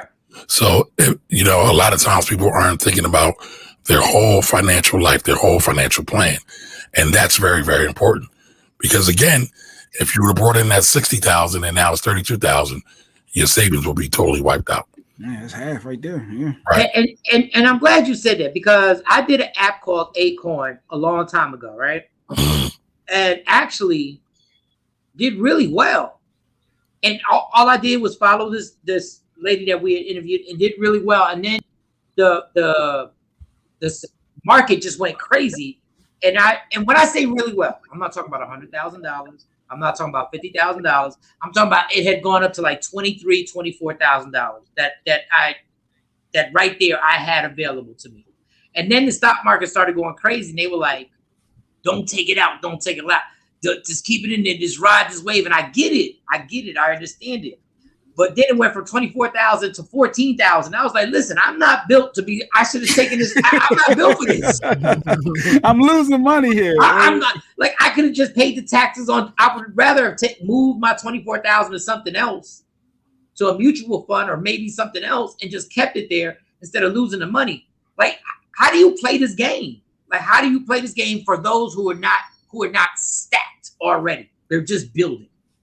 So first things first, it depends on what you're investing for. If you're investing for, let's say, retirement, Mike, you're still kind of young. So you got roughly another 20, 30 years left in the game. So if you're going that route, you don't have to worry about the market going up and down, because the market's always going to go up and down. That's just part of the nature of the overall stock market. So you can invest for the long term and just, invest a little bit at a time and be ready for retirement. Right. Now, you said something. You said you invested with Acorn. Mm-hmm. Well, what is Acorn? Let's break down Acorn. So Acorn is an app. Yep. Those aren't the funds that you actually invested in or the stocks you invested in. It's an app. And what Acorn does really, really well is that they'll take your change. Let's say you bought something at McDonald's, or you bought your Black and Miles, right? You bought your Black and Miles. Yeah. They were $19.75. They'll take the extra 25 cents that was left over, round it up to $20, and they will start to invest that 20 cents for you. So you don't really see it. So it's money that's kind of hidden away from you. Right. But if you do that over time, those 25 cents every time you get the Black and Miles, by the way, I don't recommend that. It's not good for your health. Since you're buying that, right, that 25 cents over time will continue to grow. And then that money that's invested will then grow and compound. And the stock market recently has been growing. I mean, over the last 10 years, the stock market's up over 400%. So you're investing at a great time. And then every once in a while, I would throw some money in it. Then there was another app. I'm just, because I need something basic skills, which is Digit. Digit, you're familiar with that app where it does the same thing you just said Acorn does? Yeah, I've seen it. I know it does the same thing Acorn does, but I've never used it. And it, what it really was? What Digit just helped me save when I wasn't saving. Oh, it just put me down with. Yeah, and what happened is that I literally saved, and next thing you know, when my daughter turned 16, they wanted this big sweet 16, and I looked at my Digit app, and I was like, oh, I done saved enough money, and every Monday I would also have a withdrawal, which would be $200 that went into another account in the Digit app. But it was basically just a savings aid because we just don't save money on our own. No, we don't. We just don't do it. We say, like, honestly, if you just, I realized when I stopped drinking, I estimate, no, real talk, I estimated that in tips alone in a year, that I spent close to $5,000 in tips. Wow. So just not doing that, because it's a $20 at its minimum, $20 to $35 a day at the bar, and we're talking 7 days a week. But I'm gonna tell you something. Everybody loves Bitcoin. Everybody loves Doge. But the real key, the major key, is really savings. Basically, not spending all your money and being able to take the money that's left over and investing it or putting it in a savings account, living below your means. That's the real flex. Talk to us about Doge, because I've seen people show me their phone. Yeah, and I've seen huge gains, and then I saw the same person that had huge gains said, "How many people bailed out just now?" And that was it was the last 2 days. Somebody said, "Did you bail out, or are you gonna hang in there?" And for dummies, Kamari. So in February, a friend told me put some money on it. It was like 7 cents per share. I put $100. I didn't know what I was doing. It was 7 cents, and I still keep. And it says I have whatever many shares, and I still don't even know what that equals for money wise. Do I have money right now? Don't I have money? What? If you brought in at 7 cents a share, Doge last time I looked was 32 cents. So you kicking right now. You got a couple dollars. So what does that mean? So how does that work? Like if it's I brought it at 7. So every share that I brought at 7 cents, if I sell it now at 35 cents, I get the difference. Is that how it works? So you get the 28 cents in between. So 28 times the $100 I initially put in. You got it. So 28 times. So then I added. Here's something you got to think about. If you sell, you got to pay taxes on it. Nobody thinks about that. Yeah, you got to pay them taxes. Yep. That's why they want my social, huh? Yeah, like the money that I took out of Acorn, I had to call somebody because I didn't know exactly how much money. Like, I think it was like 10,000 that I took out. I was like, well, what is the taxes on this? I forget what they told me. So I was like, okay, I'm gonna have to pay this at the end of the year. So I said, let me take this money out now. Because I wish I could have just called the IRS and said, can I pay this now? Is there a phone number I can call and be like, yo, can I pay the taxes on this 10,000 now? But obviously there's not. So no, you can. You can do that. You can? Yes. How? It's called estimated payments. You can do it. Again, nobody really wants to do that though, because it's not sexy. It ain't fun. But I just want to get it out the way. You do it quarterly, right? You can do it quarterly, but actually, for a lot of people, I advise them to do it monthly. Or if you get those one-time big hits, you can do it. You can just make a payment. Right. So if on that, I would have told you to at least pay $1,000 off of that 10 at minimum. Yeah, people don't like that. Yeah, people don't. But listen, I'd rather have problems with Suge Knight in his prime than have problems with the IRS. Like, I'd literally rather have problems with the most dangerous people than have the problems with the IRS because they never go away. Yeah, I wouldn't. I wouldn't want none of that smoke sugar. The IRS isn't as bad as many people make it out to be. Why? You just got to do what you're supposed to do. Good point. The IRS forgets. Like, some of them people shook, beat up, and shook down. Yeah. Like, I would think Vanilla Ice might still try to run down on shook today. Right. But, once you handle the IRS, once your debt's settled, you're cool. All right. So the Doge, am I saying it right? Doge? That's right. Dogecoin. Dogecoin. DOGA, right? DOGE. DOGE. I went back and bought more too, Mike, by the way. If you want to invest in it, where would you go? Do you go to Robinhood, Acorn? Can you do it on Stash? That's another app. That people use. So I brought some Doge just as a joke, just to illustrate the people. I brought it on Robinhood, but you can buy it on Robinhood. You can buy it on Coinbase as well. Okay. I got both. Yeah, I just did the Coinbase because another friend told me to buy something, and I did that, and he hit me. I told you to do it. Look, it shot up. I still don't know what he was talking about, but yeah. I mean, at the end of the day, though, is it worth it? Yeah. Is it worth it? Like the Doge is all of this makes sense. Is it worth it? I mean, so for the record, you made it. It made it worth it for you. The question is, do you have the discipline to get the money and get out? A lot of people. So I'll give you my story. I brought Doge to 27.5 cents. Right, I saw it go to 60. Oh, you late. You were late. You needed a 7 but I still made double my money. Now, mind you, I only invested $50 because it was a joke for me and my friends, right? But my discipline, my training tells me that, one, I don't really understand Doge that well. I don't think you'll find anybody that really understands Doge. And then two, I made money, so why be greedy? So I took my profits and I ran. But they say leave it. Like, I've been leaving it thinking it's like, because I ended up buying more like you did around that 20 some odd cent. I said, oh, let me buy another $200 worth. And then like, so I don't know. I'm leaving it there. I was sold just to leave it. Yeah. I don't have a high regard for Doge. It doesn't really have a utility. A lot of my Bitcoin and my crypto and blockchain friends thinks it's trash. So that's not me saying it. It's those other people. All right. So, for those listening on Free Agent Radio, for those watching on Media Room 360, for those on my Instagram Live, if you had to give somebody financial advice on what to do, we're talking about a middle class. We're not talking about somebody who's making 6 figures, even though 6 figures is still middle class in this country. What would be your financial advice? What would be steps that you would like? Here's some basic steps that you can use to start building. So I'll say this. Personal finance is just that. It's personal. Everybody, even with somebody that's middle class, everybody's going to have a different scenario. You'll have you got a young lady who's married with no kids, or married or not married and no kids, right? So each one of those situations are going to be different. What I would say though is kind of universal is live below your means. So if you make $1,000 a week, don't spend $1,200 every week. Right? I need that new car though. I don't know. Hey, listen, you ain't gonna be young forever.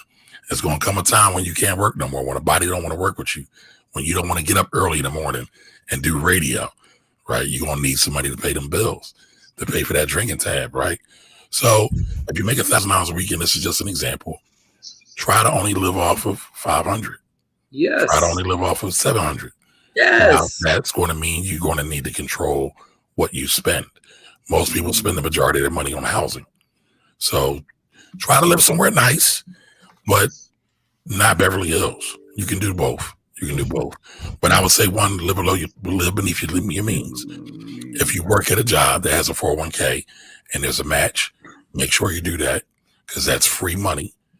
And that's money that won't get taxed over the long haul. The 4 max, so like when my job do 3% max or 5% max, I should do the 4 5%, or can I do 3?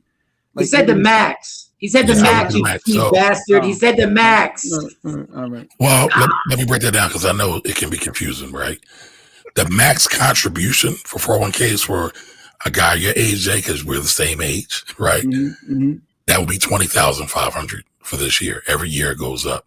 However, your job gives you a match, right?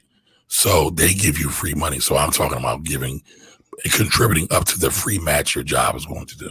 Bare minimum. If you can save more, do more. But bare minimum, get that free money. I can't tell you how many people miss out on 401ks and miss out on the free money from their employers. I'll tell you, that's the only reason I started a comedy career, because I didn't know I had a 401k. And that is the reason why, when I found out about the 401k, I quit my job. Now, I'm going to tell you to quit your job. Remember, I was 23 years old and found out I had like $12,000, and I said, I'm out. Right. And I got taxed on it, paid the taxes, but it gave me a little, once again, I was 23. It gave me a cushion to run out there and be funny. It gave me a cushion.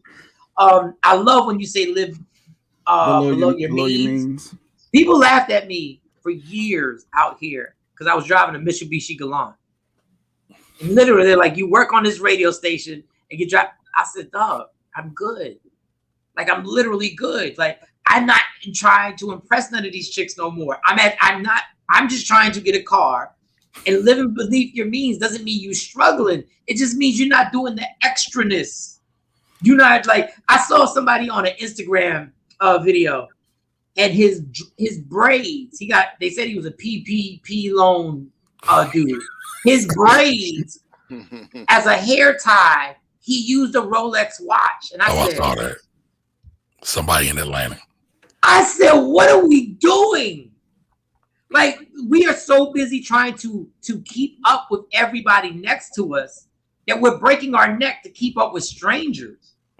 Like, we're literally breaking our neck to keep up with people we don't even know. I honestly, I don't get it. Everybody likes a little jewelry. Everybody likes to live a good life. But some of y'all are losing your whole future based on this. How can we get in touch with you, and what are the numbers, or should we hit you on social media? And I know everybody get me on social. I do a show every Wednesday where I just answer questions live, any money questions. So I'm around. I'm accessible. And with the LLCs, we're starting your own business, the home-based business versus LLCs, and I want to pay, like, because I was told that I could pay up to $12,000. You don't have to pay taxes if you're a minor or young or whatever the case may be. You can, like, I guess going through the motion of starting your business with an LLC and paying your family that works in that home as that business, is that something you're for that, or how does that work? You're against that? CJ, you trying to get me in trouble out here in these social media streets. You're doing all the research on tax Twitter. Yep. So you mixed up a couple of things. And he's trying to scam. See, that's the thing about Jay. Always have, and he's trying to scam because everybody in the house ain't working for him. And he knows. My son, that's 8 years old. He cleans up the office space. So that's considered employee. Wait, tell him, Kamari, ain't that a job? That is a job. That can be a job. Bam. He can make up to $12,000 a year that he can get paid. My son could pay him, right?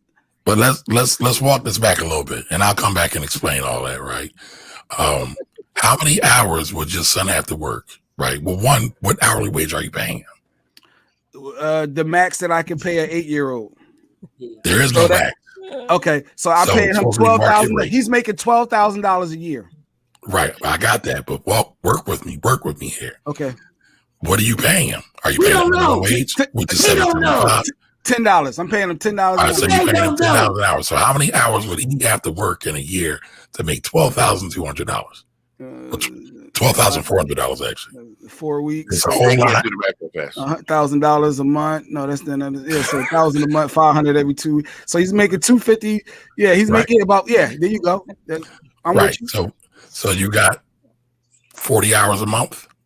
Is that realistic for any 8-year-old? Can any 8-year-old sit still that long? Yeah. So here's the thing, right? I get where you're going, but how do I fix that? Like, where should I? No. I want you to understand the whole thing, right? Because when people put this stuff out on social media, just like any car commercial or any kind of commercial, they're trying to entice you. They're trying to tell you the maximum benefit, regardless of not if it really works for you. All right. So here's the deal: you can hire your children, right? Mm-hmm. You don't necessarily have to have an LLC. It doesn't have to be a home-based business. We can come back in a minute and talk about that.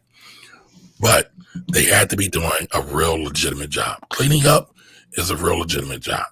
Mm-hmm. All right. So you can hire them. You can write it off on your taxes. There is no child labor law when it comes to hiring your own children. Okay. Just to keep that in mind. But don't beat your son. Please don't beat your son. All right. So you can do all that. But again, it's supposed to be a legitimate, or what the IRS will call an ordinary and necessary expense. That's number one. They look at all expenses like that, not to bore anybody. And two, they have to actually be doing work. So if you're hiring your son, and I know you're not doing this, Jay, but if you're hiring your son, just to say you hire your son. He would. You said what? If I'm doing this to hire my son, just to hire my son, what? Right, just for the look, just to get them on payroll. That's not going to bode well if you ever get audited by the IRS, because they're going to say, well, where's the proof that your son worked? Where are the time sheets? What's his job description? Right, they want the facts. You got to give them the facts. You got to. So how you said he don't can you do need it? work papers if you're under a certain age to work? You need work papers in order to work. Well, no, not in this instance, Mike. It's Jamal's son. He doesn't need work papers. You can hire a child under what was it, like 15 or 16 to get working papers. So since he's Jamal's son, he can do that. He can hire them. Now, does the son have to pay taxes on that $12,000? Nope. So potentially no. So I'm going to say no for right now. There are situations where he may have to pay taxes though, especially if he's investing that $12,000 in a market like this. But for right now, let's keep it simple. He don't do nothing extra. He don't do nothing special with his money. He just buying Pokemon cards and stuff like that. No taxes. So as long as he's under $12,400, he doesn't have to pay any taxes. And if I'm writing him a check and he's deposited into his savings account, and bam, his money saved for the home, right? This is the beginning stages. Yes. This is the beginning stages of the PPP loan epidemic. You're already scamming. I'm not. He's working. He is helping around the house. No, this is the root. This is the root. He's not working, and you know he's not working. You know he's not working. He is. I say, hey, Kaden, I need Jay Black, stop lying to me. You're a liar. Stop lying. This is the root. This is the root problem. That we scam off the muscle when we don't need to scam. You don't need to scam the 8-year-old kid. I'm not scamming. Yes, you are scamming. I want to be able to take care of my son and pay him for his services. If IRS takes your ass to court and puts you on the stand, they're going to expose the hell out of you. I got a question. Real quick, Shawnee, and I want you to ask the question. But this is my thing. There are loopholes that should be used, just like the white corporations use it. But y'all be doing, but y'all be using 8-year-olds on some basic skills 1 + 1 2 scams, and then it builds up to the same nonsense with the PPP loans, where somebody tells you, "Yo, you can really make it happen. All you got to do is do this to do that." And I'm telling you, when the hammer goes down, just like when everybody ran up on that Capitol. The blacks that ran up in that Capitol in jail right now. The white folks there's still dudes that haven't been arrested for that nonsense. So I'm trying to tell y'all, I'm trying to be anti-scam. That's what I'm trying to tell you. Be anti-scam. There are ways that a guy like we have right now can show you how to work the system properly. Legally, how to work this system. Oh, I'm being in his inbox. But you got a little 8-year-old knitting sweatsuits in a sweatshop, and you want everybody to believe it. You said ordinary and necessary work. So yes, I get it. He really wants to tell the IRS directly to their face, an 8-year-old work 40 hours a week. Listen, you can do it, but I'm feeling your vibe, Mike, because I get these questions all the time, especially with PPP and the PUA, and people didn't have a job, they didn't have business at first, but they wanted to create one at that minute just to take advantage of what was going on in the world. But back to you, Jay. If your son's legitimately doing the work, you can pay him and you can write it off. I believe you. I believe you. We go. Don't believe him. Don't believe him. I've been his friend for 20 years. Don't believe him. He does the work. Yes. So I got a question. I gotta watch him when he tries to drag me into stuff. I gotta ask him multiple questions. I remember when you should do that with everything, Mike. Yeah, I got to. I remember we got these flat screens. Everybody got these flat screens. I don't know where they got these flat screens. All I know is they weigh 200 pounds, right? And they got these flat screens. And everybody's like, yo, get these flat screens, Mike. And I was like, no, I'm good. Then they got the flat screens, and these flat screens exploded on people's living room floors. And they was all like, yo, I can't believe it. Because you weren't supposed to get that damn go. Shawnee, I'm sorry. Ask the question. I'm sorry. So my 12-year-old works for me, and she legitimately works. She creates her own invoices, but I don't have her on I don't take, she's 12. So, okay, we don't take taxes, but as far as listing her as an employee, should I 1099 her or just list her as like the commissions? Is that the part of the taxes where she goes under commissions and subscriptions? Oh, you're reading from the tax form, I see. So you would pay her under wages. But here's something else. Here's what you can do, because I know Jay wants to flip it and double it, right? Of course he does. We all get locked up. Well, for Shawnee too. By the way, that's my daughter's name. But you can take that money that you're paying to them and they're earning that money. You can now open up a Roth IRA. Why do I say a Roth IRA? A Roth IRA is like a 401k, right? Except it's coming from their own money that they earned. They had to earn the money. And they can start putting money away every year at 8, 12, 13. And they can let that money just sit and pile, invest it into the market, and they'll have it when they're ready to retire. And it's going to grow tax-free. So that's what a lot of people are talking about doing when they're talking about paying your children, and either using their money that you pay them to pay for their expenses or to put money away for their retirement. What's the best way to pay them? Well, like do an app, like they do the taxes and all that. Is there a certain app that you recommend? Like if I wanted to pay my son and they do the payroll and the taxes and all that. So you can just pay him with a check at the bare bones basics. But if you want to do payroll and put them on payroll, you can use a company like a Gusto or a Patriot Payroll or something like that. Nobody's paying us for sponsorship, so I don't want to give away too much. Yeah. So okay, but is it recommended to do that so they handle all the taxes, so I ain't got to worry about all that? Because if I pay you a check, don't I got to keep track of the taxes? Well, if you have a business, all businesses should be doing good bookkeeping. So as long as you're doing good bookkeeping, you don't have to worry about that so much. However, once they get to a certain age, I would definitely start using a payroll company. There was a comment in the comment section that said how a lot of people get messed up in their Social Security, and he's absolutely right. So one of the reasons you would want to do it is to make sure Social Security is accounted for. So when they get to retirement age, their Social Security is there. One more question from me, and this is another basic one. Is it true if I add my daughter 17, if I add her to my credit card, right, as a user, will that help her credit because my credit's good? Would that help her credit that I keep paying the credit card every month? Does that help her credit?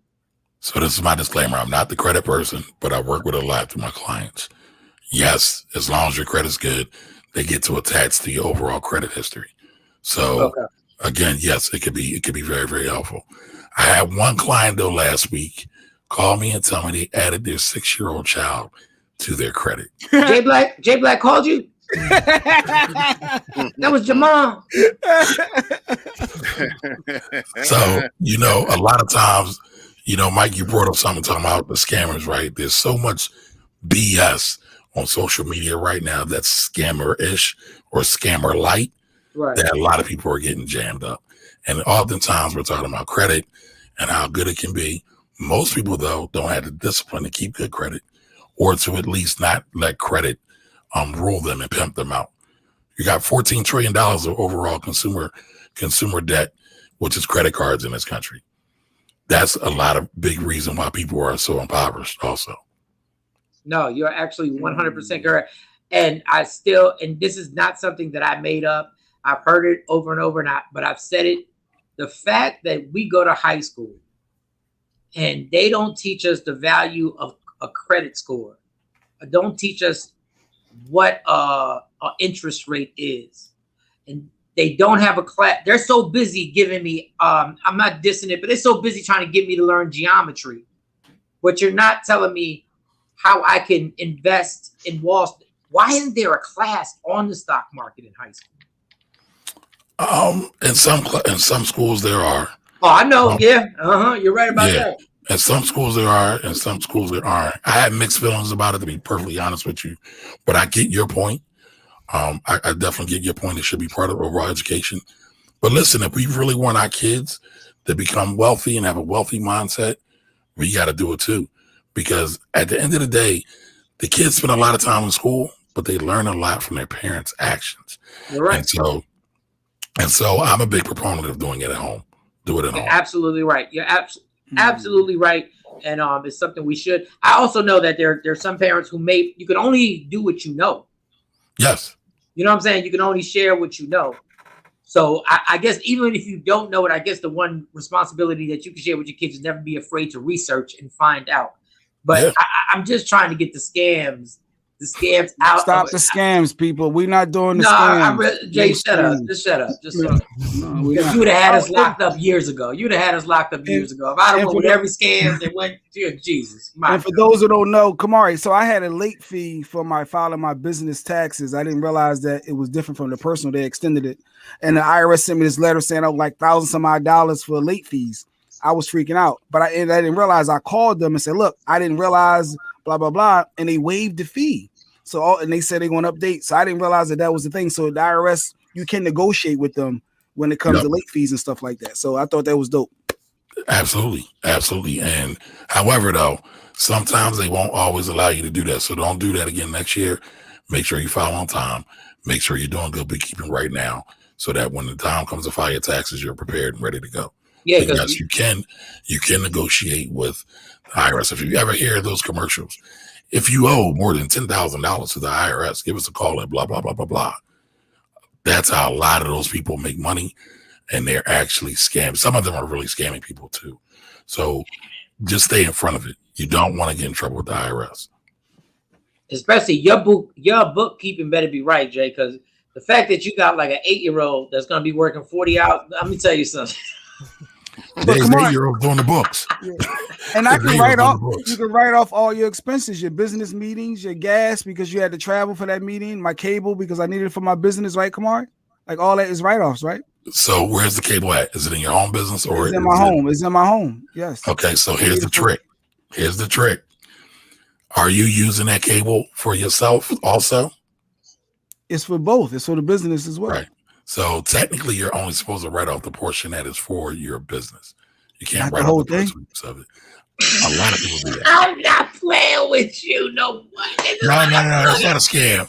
That's not a scam. But a lot of people don't realize that. Same thing for cell phones. A lot of people write off their whole cell phone. Yeah, I did. Yeah, but if you called your boo or your mama or whoever on that cell phone that you wrote off for business, they're going to say, hey, you don't use this cell phone solely for business 100% of the time. So you're supposed to do a portion of it. Jace, listen, man, how far we go back? Over 30 years. Stay away from the scammer lights. Stay away from the scammer lights, man. I got you. Stay away from the scammer lights. You know what? That was your phrase. I'm gonna give you credit every time I use it. Stay away from the scammer lights. And Tamara, don't try and start no problems. I can't. He going at Jay Black. I told him to shut up. Ain't nobody say it in that side. So y'all really be messy on here. Yeah, you know you do. You came at me. Thank you. Y'all really be messy out here. I'm trying to learn. I'm trying to understand to figure out what's going on. No, what we're trying to do is rehab you because you've done a great job since your scamming days, and I gotta watch you the way you watch me with liquor because you have an addiction to when somebody throws out a little scam, you be like, wonder if that can work. And then when a professional comes on here and tells you, you might want to be careful, because you don't listen to nobody else. But when we get a professional on here, then you start to be like, maybe. Wait, like, isn't that common sense that if your phone, you can only use? I didn't know that. I figured yeah, but it's common sense. You did know that. You just didn't want to do it. You did know that. I didn't. I use it for business. I'm using it for this show. I'm talking to Shiny all the time. We texting. So your common sense wouldn't tell you how about the phone calls that I make to the family, to my mom, to personal stuff, to doing whatever. You didn't think in your intelligent mind, you didn't think maybe that doesn't count. Mm-mm. Okay, all right. Yeah, got it. All right. I don't want to talk to you no more. I don't want to talk to Mike no more. We got our guests and we wrapping up. Financial Rebel. Give him one more time. Give us someplace where everybody can actually contact you. Everybody can find me on the Finance Rebel in IG. Or if you want, you can call me at 484-482-0823. Again, 484-482-0823. All right, man. We appreciate you. Hopefully we can have you back on the show with some more questions because there are a lot of people on IG Live who are entertained and are getting more information because like you said, there's a lot of false information on Instagram, even Twitter, and all the other stuff that's going on. So we'll have you back if you're available. And don't worry, Jay Black will be calling you in about a year and a half when he gets in trouble for claiming his 8-year-old 40 hours. Don't worry, Jay's gonna be calling you before us. I promise you. Listen, I appreciate y'all for having me. I'd love to come back anytime. This was fun. All right, we're going to take a break. I'm going to go inhale on a black and mild real quick. When we come back, I'm going to tell you how in Texas, they are trying to pass a law, and it might pass, it looks good, that you don't need a license to get a gun, to carry a gun. You need nothing. Let me tell you, my time is limited out here. And I love living in Texas. But I'm going to tell you how, true story, you will be able to walk around with a gun. Walk around with a gun without a license. And I got to go just to keep reminding. You got to get out of here. I got some blood work. I got to get some surgery, some pre-blood work for some surgery and all this stuff, EKGs and whatever, all that stuff. So enjoy. I'll be listening on the way to the doctor. He said all that buried to leave. We should have talked about you getting EKGs, F25s, W2s. You got to get all this done. So I'll be listening. Right. Good luck. All right.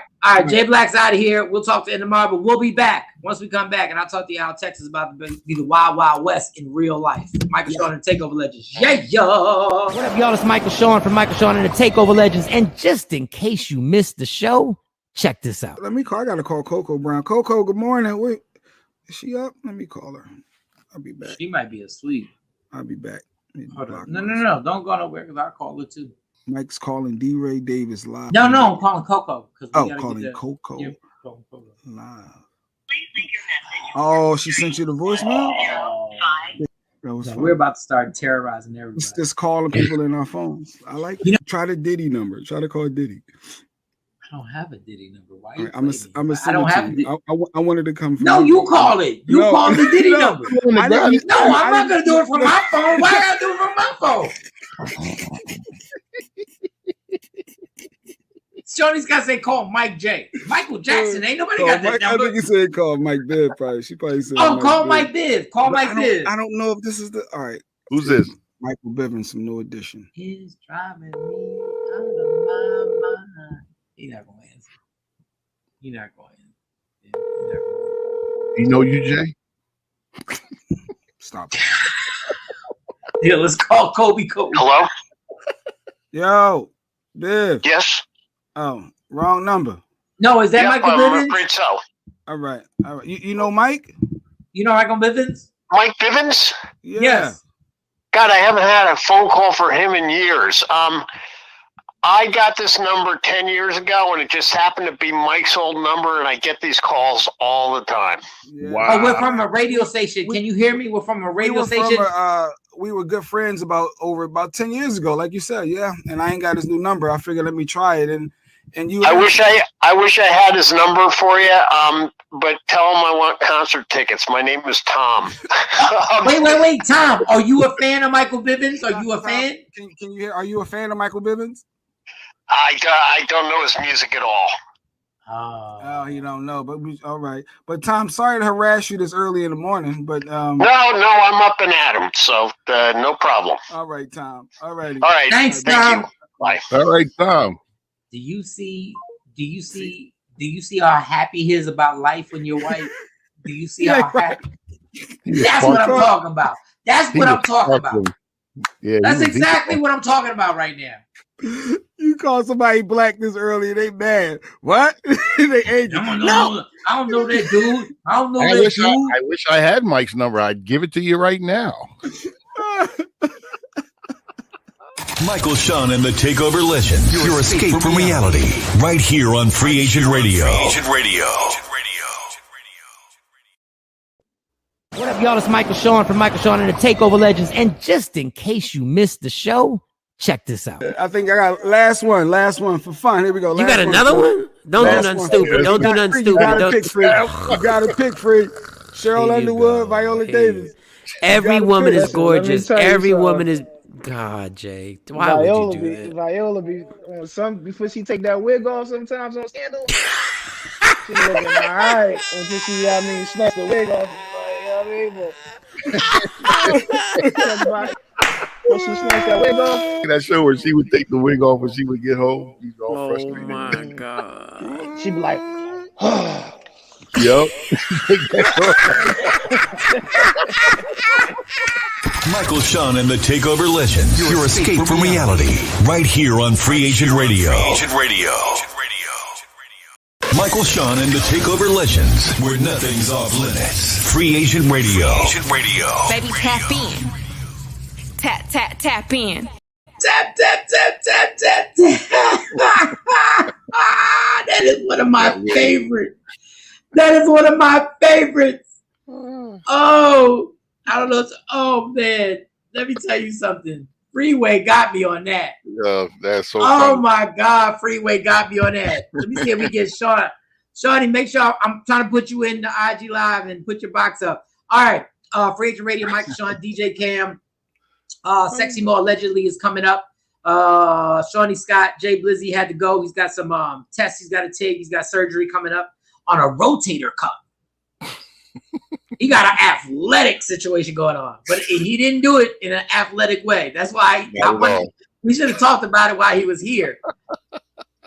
Jay Black was at the job, and Jay Black fell off.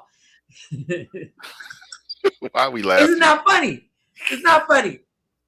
But he fell off a ladder. Like, my dude, who is climbing ladders right now? Like, what are we doing? I wish. No one else but Jay. No one else but Jay. I wish I could have. I wish tomorrow. Let me write this down. Where's my pen? We gotta write this down on this accident. But now it's serious. Right. Like, now he literally went through 5 months. Jay Black went through 5 months of trying to rehab it without surgery. And the doctor said it's not getting no better. So he gotta get major surgery on his rotator cuff, like he's a pitcher in Major League Baseball. That's crazy. That's crazy. Stay off the ladders. You're the boss at your job. Get one of them other young people to get on that damn ladder. You know, Jay, you guys ain't doing it right. Move. I'll do it. I'm getting on this ladder. Da-da-da. Jay Blizzy, Jay Black. Oh, what happened, Cam? How'd you fall off my thing? Am I doing something? Nah, hold on. Let me get Shawnee on. I think Shawnee walked away. Shawnee decided she gonna get some tests too in her rotator cuff. Where you at, Shawnee? The hell happened? Shawnee Scott, where'd you go? All right, I gotta take it. Oh, you know what? Let's get when Shawnee gets back, because obviously she walked away. Because I gotta show you. I got 2 things. I got to tell you about the no license needed that they're trying to pass in Texas to have a gun. Dogs. That is absolutely.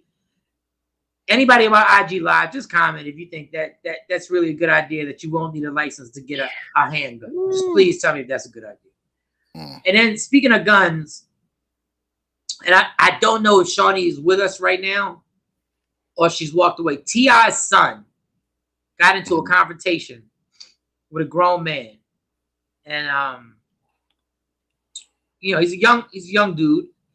And I guess he had it with dude talking reckless or whatever. And he went to his truck and pulled out a little man purse.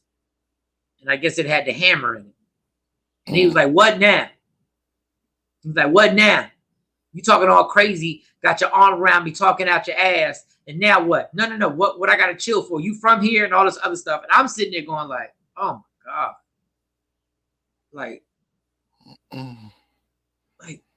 young man, and this is what I mean about having guns accessible to you, because you feel that is an option. You feel that's an option. And that option comes with permanent consequences, potential permanent consequences. So in Texas, Republicans are trying to push through this thing where you won't need a license to own a gun. And one of their explanations were, mass shootings and protecting ourselves, and criminals don't go through the legal means of getting a gun. So, even if we make these laws, they won't follow the laws they're criminals. So what you're going to do is you're going to make it easier for a criminal to get a gun. You're literally going to make it easier for a criminal to get a gun. That's the first thing. And they're like, well, they're going to get the gun anyway. So you're going to help them make it easier, because they are criminals that you don't even have to file anything now. You can get the gun. You don't have to have a license. So you can just buy it like you buy anything out of a store. From what? Yes. Wow. That's bad. That's bad. That's bad, scary. That's a whole lot of things. And let me tell you who I'm really worried about when it comes to buying guns and not having to get a license. First of all, you need a license to drive a car, but you don't need a license to own something that can literally end somebody's life. Makes no sense. You need a license to have you need a liquor license to sell liquor at an establishment, but you don't need a license to have a gun to kill somebody. You need a license for a gang of things, but now you're going to tell me you don't need a license because you're saying criminals will get guns regardless. You know what I'm worried about? I'm worried about you law-abiding citizens who are hotheads having a gun available to you. I'm worried about you road rage cats who are going to grab a gun because somebody cut you off on a highway. Yep.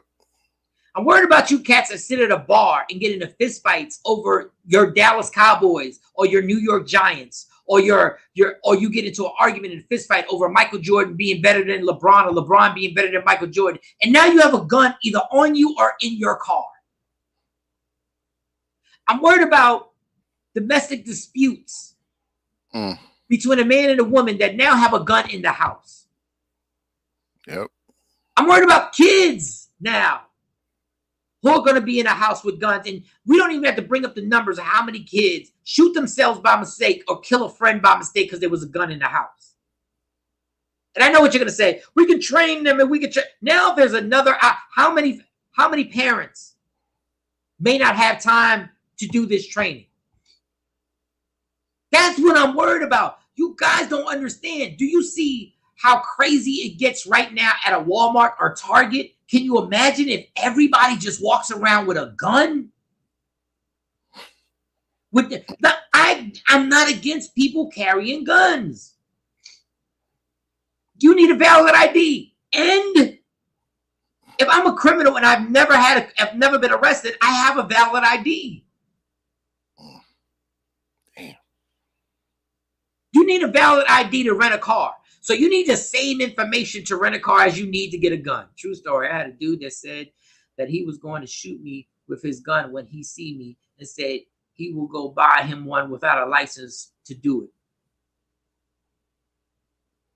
Y'all, man, listen. Crazy talk gonna get real. People that have the biggest cowards in the world are the ones I'm scared of.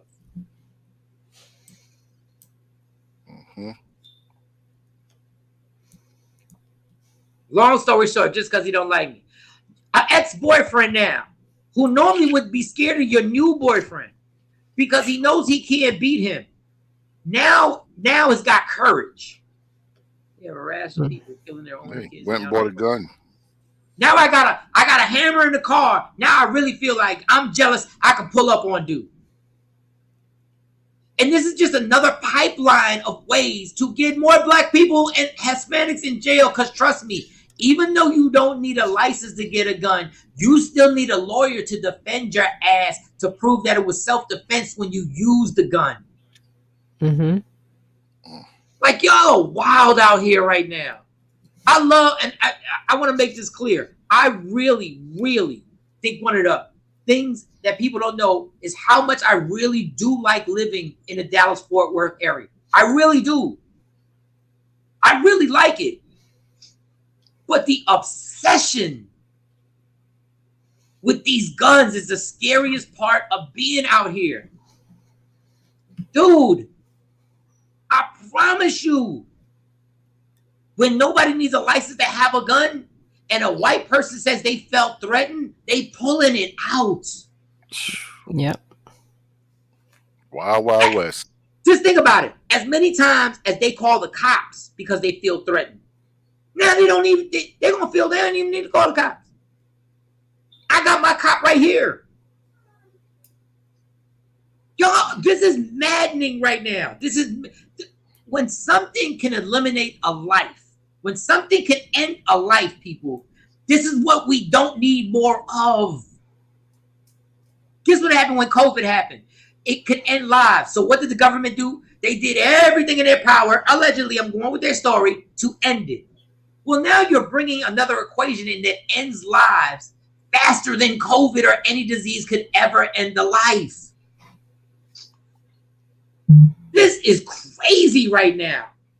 And I've heard this argument. Well, criminals get guns illegally. And so it doesn't matter how many laws. You make it as difficult as possible to get something in a person's hands that can end another life. Yes, you make it difficult. It should be real difficult to get it.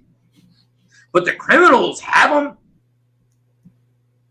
Well, then, but then there should be more laws that the guns that these companies are making, if they wind up in a criminal's hands, there should be some punishment. But you never will because the NRA is too powerful. The NRA is too powerful. So y'all won't be able to deal with that and y'all won't be able to put those laws up. This is, I'm telling you, it's going to, and now, let's just think about this. If cops have another reason, do you think if they change the law that you don't need a license to have a gun, now a cop can say, I think everybody has a gun? Yep. Mm-hmm. Yeah. Damn. David Burns, do I have fear for my safety now because guns are legal now that he said that? I could have been dead. Yes, you could have been dead right now when somebody says they're going to get their gun. I don't need a license. So now instead of a fight, you're going to have shootouts? Child, like what? And when minorities get involved and start supporting this is what really drives me crazy because I go, this law ain't for you. They're not making these legal for you. They're not saying it, but these Republicans are saying you need to protect yourself against them. That's what they're saying. Got to bring a nerve to bring up mass. So let me get this straight. The mass murderers, the mass shootings that happen in this country, we will normally say that the person had a mental issue. Well, guess what? If the person isn't diagnosed with a mental issue, you made it easier for this person to get the gun. They don't have to pass anything. Jeez, my God, I want to have fun. But sometimes y'all cats be the dumbest. And you know what? The Republicans ain't dumb. This is what they want. Handle it yourself. Handle it yourself. Billy J. Edwards said, if you have a legal firearm and you get pulled over, it automatically gives consent to search. Yup. That's with a license. And it says on your driver's license that you're a gun owner. So now, if you don't need it, they're running through everybody's stuff. In Georgia, if you have a gun in your house, you don't need a license. Man, listen, man. It's so far gone. And then it drops to the point where you go like, well, if everybody got a gun, what do I look like not having a gun? And my point with T.I.'s son, you go to your car to get tough to be like, yo, what up now? Instead of going to your car and just bouncing out of there. Mm-hmm. But you have an option now to go to your car and take it out. First of all, he broke every rule ever. He brought the bag out with the gun like, and what? Now, what if the dude said, yeah, and what are you going to do with it? What you going to do with it? Everybody got their camera phones out right now. Everybody got their phones video. What exactly you going to do with it, dude? Mm-hmm. You going to take out the gun and start shooting people out here? This is, my God, y'all. Do we have, did J Black send you that video, Shawnee? Not for T.I. Jeez. I saw that little boy go to that car looking straight like a little boy. And just, look, I'm not criticizing because I know what it is to try and man up. Leave the situation because you're not shooting anybody. You're not taking the gun out and you're going to point it and do what? What you going to do? Spend the rest of your life in jail. Oh, my golly. I'm not anti having a gun. I'm anti this whole no license. What are you gonna say, Shawnee? Sexy Mo is here. All right, let's get into Sexy Mo so we can be on time. Allegedly, ladies and gentlemen, with Sexy Mo. What's up, Michael Shawn? It's been a crazy weekend. It's a lot going, right? I was all right. I just saw T.I.'s son, and I was just like, I was scared for the young man because I don't like listen, you're standing up for yourself, but the fact that you got you're not from the streets, little man. Not at all. Not at all. Your dad did everything in his power. He did everything to get you here. Exactly. Yeah. He did everything. Listen, y'all can criticize, and there'll be critics right now on the IG Live. Yeah, T.I. this. No, T.I. did what he had to do to get his kids out of there and be like, yo, all right. And now you gonna pull out the package with the gun in it? Talk about what now? And what if he would have pulled out a gun? Right. Now what? That's how senseless killings happen. That's just, I mean, it's crazy because he don't even have to put himself in that. He doesn't even have to be in that situation at all. Now, and just on the other half, there are asses out here. That's a grown ass man talking to a young boy. Now he's a whole nother topic on how corny your ass is. Right. How corny your ass is. You jealous effing hater who deserves honestly, it needs to be T.I.'s son. No, he's not built for it. That's the eclectic son. That's the one that's like, very he's emotional. He gets very emotional on the show. If y'all watch T.I. and the Family Hustle. Be trying to tell. I try to tell kids of my own that little hot-headed thing is all cute till somebody calls you on it. It's all cute till somebody calls you on it. David Burns says the guy that said he was going to shoot me, he was in a professional environment and everybody heard him say that loudly.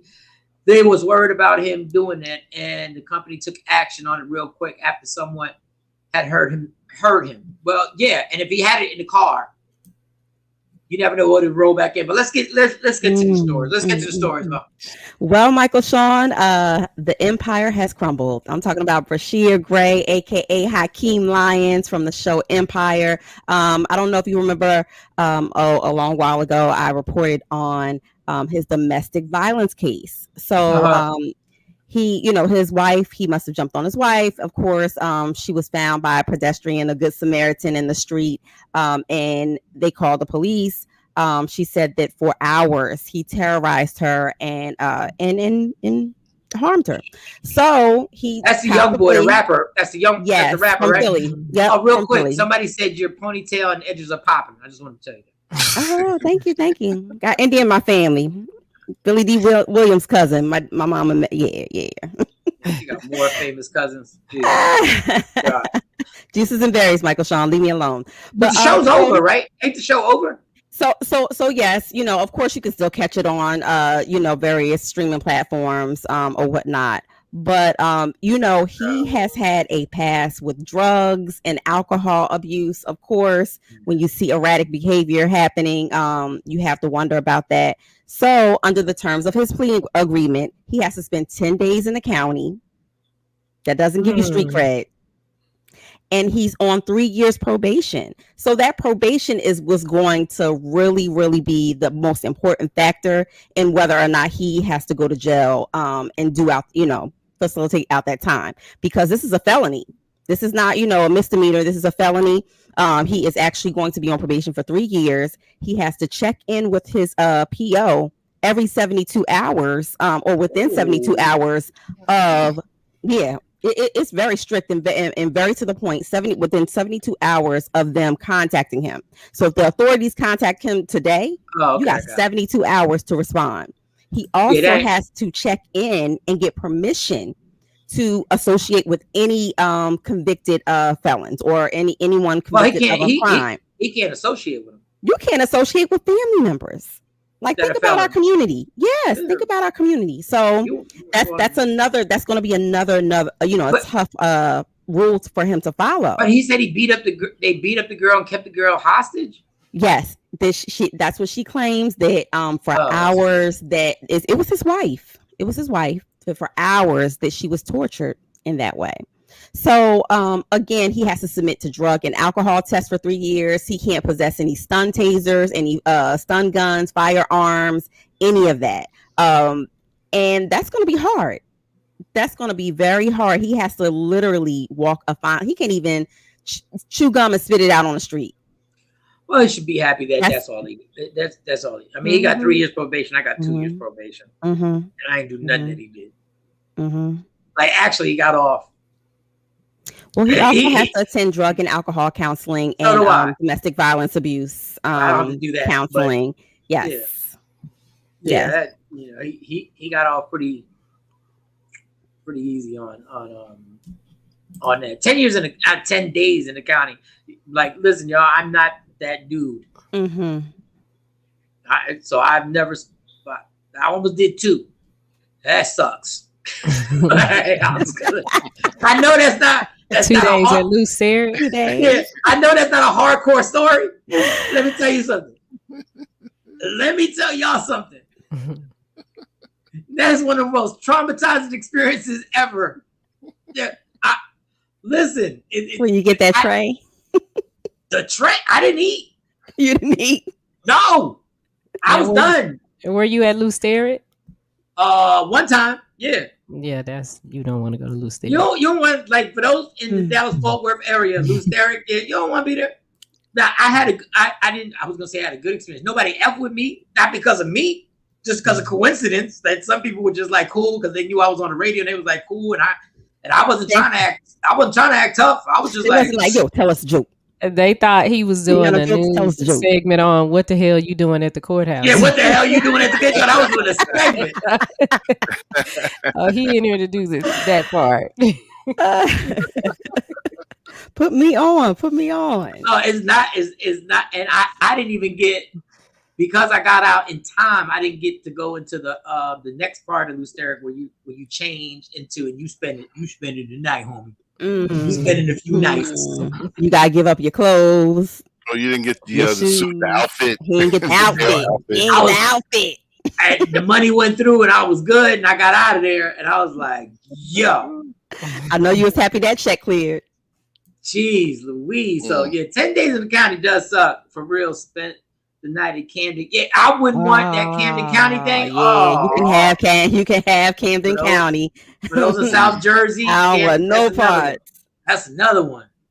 I don't want no parts. I think between Camden County and Union County, Joe, you don't want to be there. And you go through, and when you go there, you go through stages. So unfortunately, I was there more than once in Lusteric, so I knew the steps that you were going through. So you know the steps, and the final step is a crazy one because you see the final step is like we all in this glass cell, but it's glass, and they still keep the whole air. But there's another tank. We go upstairs. They got the, and you go upstairs, and everybody. Then you know the people who, at that moment, you know the people who staying, right?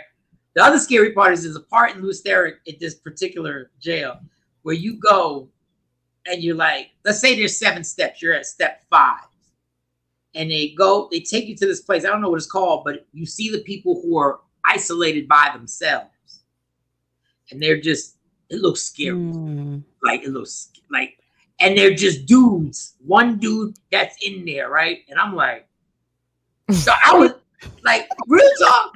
The first time it happened, I didn't realize I'm in something that I'm not supposed to be in. Like I said, I'm not. So the phones are there. I'm like, I don't belong here. I don't belong here for real. Y'all see, I don't belong here. But the dudes are like just sitting there by themselves, locked away, and they're like 7 of them, 7 different ones, and they're like just square, but they're kind of big in a way. And then there's one guy who had his back to the dude, right? And I'm sitting there watching. I'm like, man, I wouldn't put my back up against that thing. What if he just? So the one dude, then I real see criminal activity happen. The one dude just starts talking. He like leans his back against the thing, and he's like, and then the guy gets up and he's like, I'm like, I'm watching criminal activity, right? I say, God, get me out of here. I don't care if I have to, what I have to do, just please remove. So 10, I'm saying all that 10 days in the county. I know it's not a lot. People I know, but it sucks. For regular people, folks, 10 days.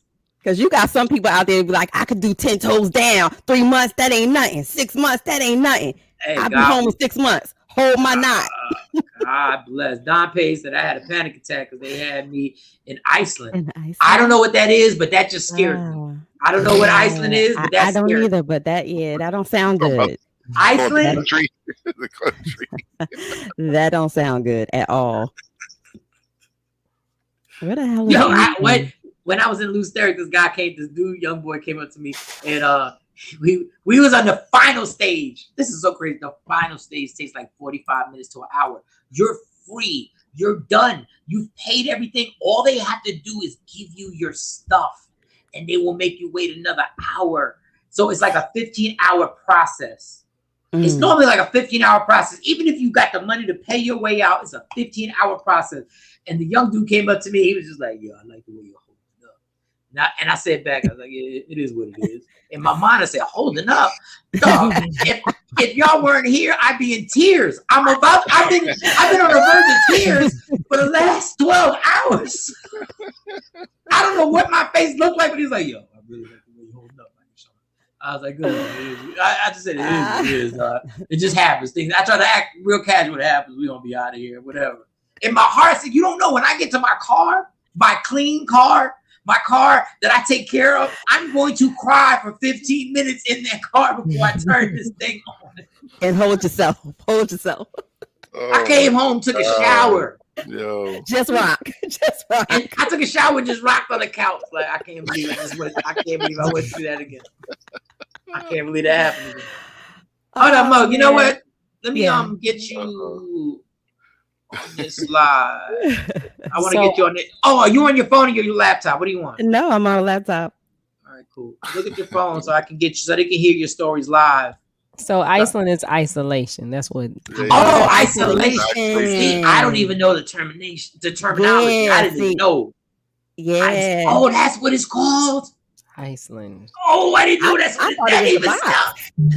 I thought it was the box. Yo, real talk, y'all. Y'all think I'm soft? I've been in Iceland twice. Oh my God, I was terrified, y'all. Oh my God. To think about it right now, that's why I be doing so good on probation that I don't be messing around. Because I cannot. Oh God, hurt my heart. Go ahead.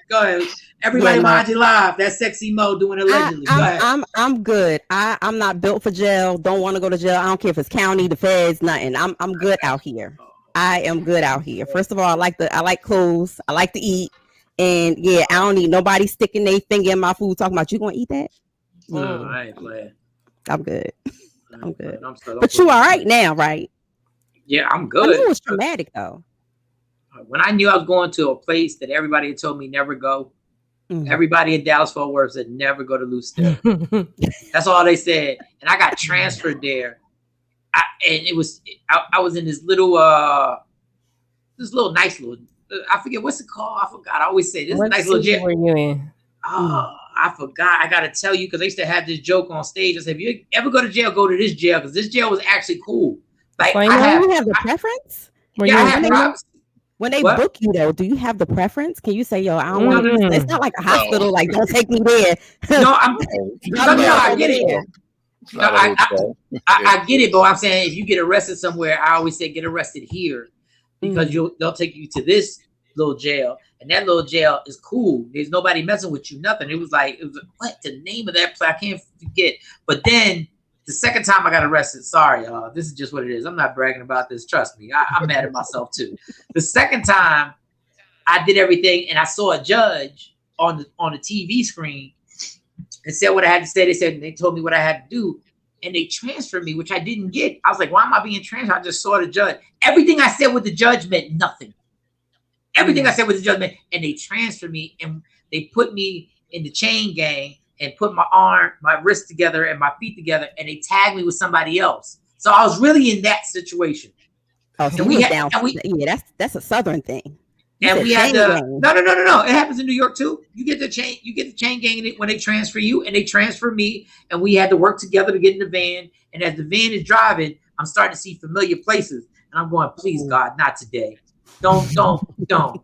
Please God, not today. This is the same. The hysterical part is Shawnee made a comment in a former radio station I worked at. They really had a segment that Jade would do called "What the Hell You Doing at the Courthouse?" And they would go to Lou Sterrick and be out front. You know the irony of me actually getting arrested and now being the person going in Lou Sterrick? I was like, you gotta be kidding me right now. That was the worst feeling ever. Anyway, next story. Go ahead, Mo. Next story. So, Michael Shawn, Lil Nas X, he better watch out, he confesses to bet 1,000 for the other team, but the Barbs are out to put their foot on his neck. They're not playing with him. So, he came out with a song, and apparently it has Nicki Minaj's name in it, talking about Nicki Minaj. And he said, really the song is about the first 6 years of his life and how he was a dedicated, fanboy, I guess, of Nicki Minaj. Well, anytime her name pops up, and she just came out with the, the whole comeback and the get back. So, they're not playing with him. They was like, why you got Nicki name in your mouth? And so it was so bad that he took to Twitter and he was like, you know what? You ain't gotta worry about it. I ain't gonna mention her name again. And he said, really, this was released I made this last year. This is not like a new song for him, but he just, it just was a coincidence that he dropped it at the same time Nicki made her comeback. And so the Barbs was ready to box him. Y'all corny. Y'all need to get a life. Listen, these fans, I'm trying to tell you, corny. Barbs are corny. First of all, the Beehive will come sting your ass if you talk anything about Beyonce. Don't say nothing bad about Beyonce. They will come for you. These fan clubs, they're serious about these artists. They're corny. You're corny. They are serious about these artists. Rihanna's Navy, you're corny. If you're being part of the group because you're supporting her, that's not corny. When you're attacking people as if Beyonce, Rihanna, any of these chicks know you, you're corny. You need to really get a hobby and need to do something productive with your life. You have some of them who literally, they surround their whole entire lives and being around being a fan club member, a super fan, they call them. Yeah, it's just like you sports fanatics who live your whole life through a Cowboy team, an Eagle team, the whatever team. You live your whole life based through these people, and you can't do nothing else. But look, I'm a big sports fan. I don't live my life through these people. I use them the way they use me. They use me for my dollar. I use them for my entertainment. So well, even in sports, I mean, look at it. You have season ticket holders who actually, I mean, they spend thousands and thousands and thousands of dollars for these tickets. And sometimes they don't even go. They scalp them out. But yeah, like that. It's a big thing. It's a big thing. But I'm just saying, like, I understand that because they're using the athletes. They're being used together. The athletes use it for the dollar, and and I get to escape. But the personal thing that you guys really get mad at other people, because I think LeBron's better than Jordan. Like, stop. That's a whole fight. Like that statement right there. That's a whole fight. Next story. Don't be in the barbershop to say that. Like, that's a whole people stop cutting hair. Clippers. You mean LeBron better than? Yeah, that's a whole fight. That's a whole fight. Go ahead, girl. But look, first Lil Yachty with the male fingernail polish. I told you. Now A-Rod is jumping in the makeup game. It was gonna be one of my stories. But go ahead. A-Rod is jumping in the makeup game. So apparently he's dropping a whole makeup line for men. He's working with Hims and Hers team after realizing that jumping from meeting to meeting, men need a little touch up here and there. So he has developed with this brand a concealer stick for men. So it's supposed to hide razor bumps, the under eye baggage, like when you out with your sneaky link all night and you don't want nobody to know. The next day you want to look a little refreshed. He said, "This is for you." I had this written on my notes. I was going to talk about it, but we got caught up in a bunch of stuff. It's weird because it's just weird. But if you've ever done a photo shoot, they put makeup on you. If you ever been in a play, they put makeup on you. If you ever done any TV or anything, they put makeup on you. It's really not. I don't have a problem with men using makeup. It's just something that I have to adjust to because I just can't. I don't feel right. Me and my girl going out to a function and we're both doing our makeup in the mirror. There's just something weird about that. And y'all can say whatever you want. A bonding moment, Michael Shawn. You want to use my blender? You need to use my blender? You need to use my sponge? Now listen, do I want to get rid of the bags under my eyes? I do, but normally by 3:00, my bags go away. I don't know why.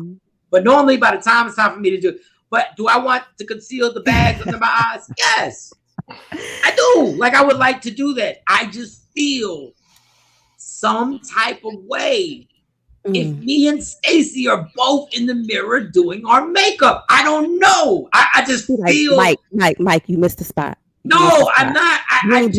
You ain't blend right.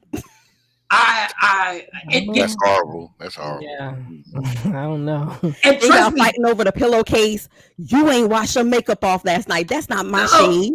You gotta wash the makeup off of you, and trust me, there are certain makeup artists that I've done photo shoots for that I wish I still had their number because what they did was so damn amazing. Yeah, like really, like made it happen, but.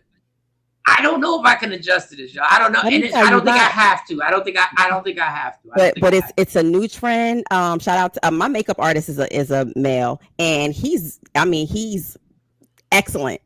He can cover up anything on man or woman, and so he's going to actually sell it for $17 a stick. So you don't have to worry about it being high. It's gonna come in like 8 shades. I mean, look at Kylie Jenner. She's a billionaire off of lip gloss. Look, my oldest daughter does makeup. She's done my face before. Absolutely. She's the bomb. And guess what? I was like, yo, this really looks, did a good job. I'm not going to wake my daughter up every time that I got to go out. I'm like, yo, Monty, can you hit this? Can you beat this face real quick? My face real quick. Yeah, real quick. Come on, and listen, while painting your nails with Little Yachty's paint stick. I don't know. I'm glad I don't have a little boy. I'm just saying.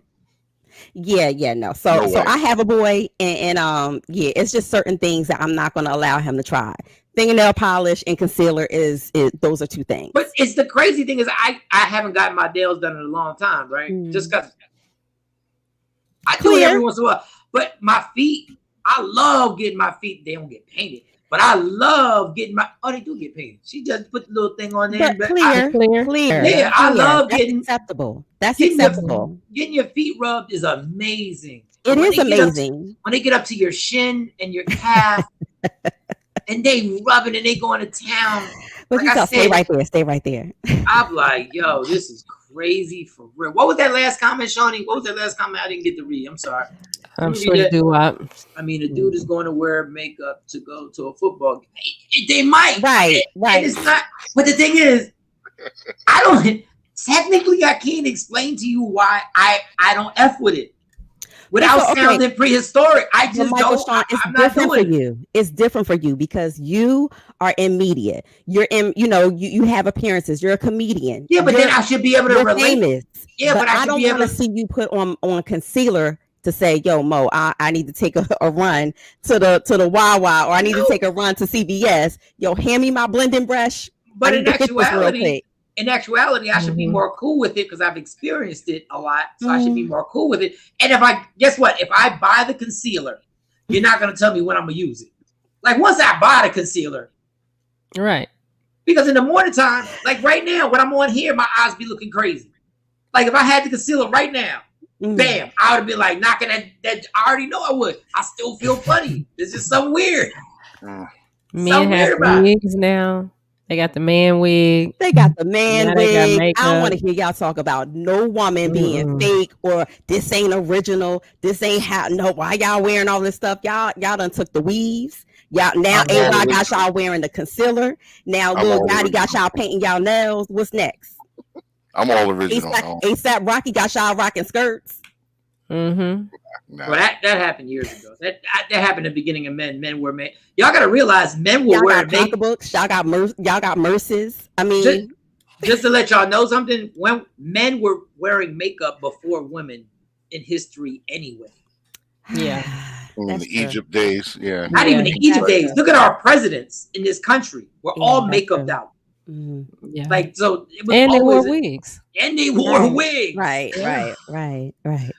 I just once again that whole picture of me being in the kitchen. In the bathroom with two sinks. I'm looking over at Stacy and she's doing her makeup. I'm doing my makeup. It wasn't supposed to happen. And I know I can't tell my dad. Y'all can share blending brushes and y'all could share a couple of things together as a couple now. All right. Bond in the mirror. Yeah, I do, Michael Sean. So, first of all, we talk about a lot of things. Charles Barkley, low key, has been helping his hometown of Leeds, Alabama, out for quite some time, and he's just now getting his flowers. So, kudos to him.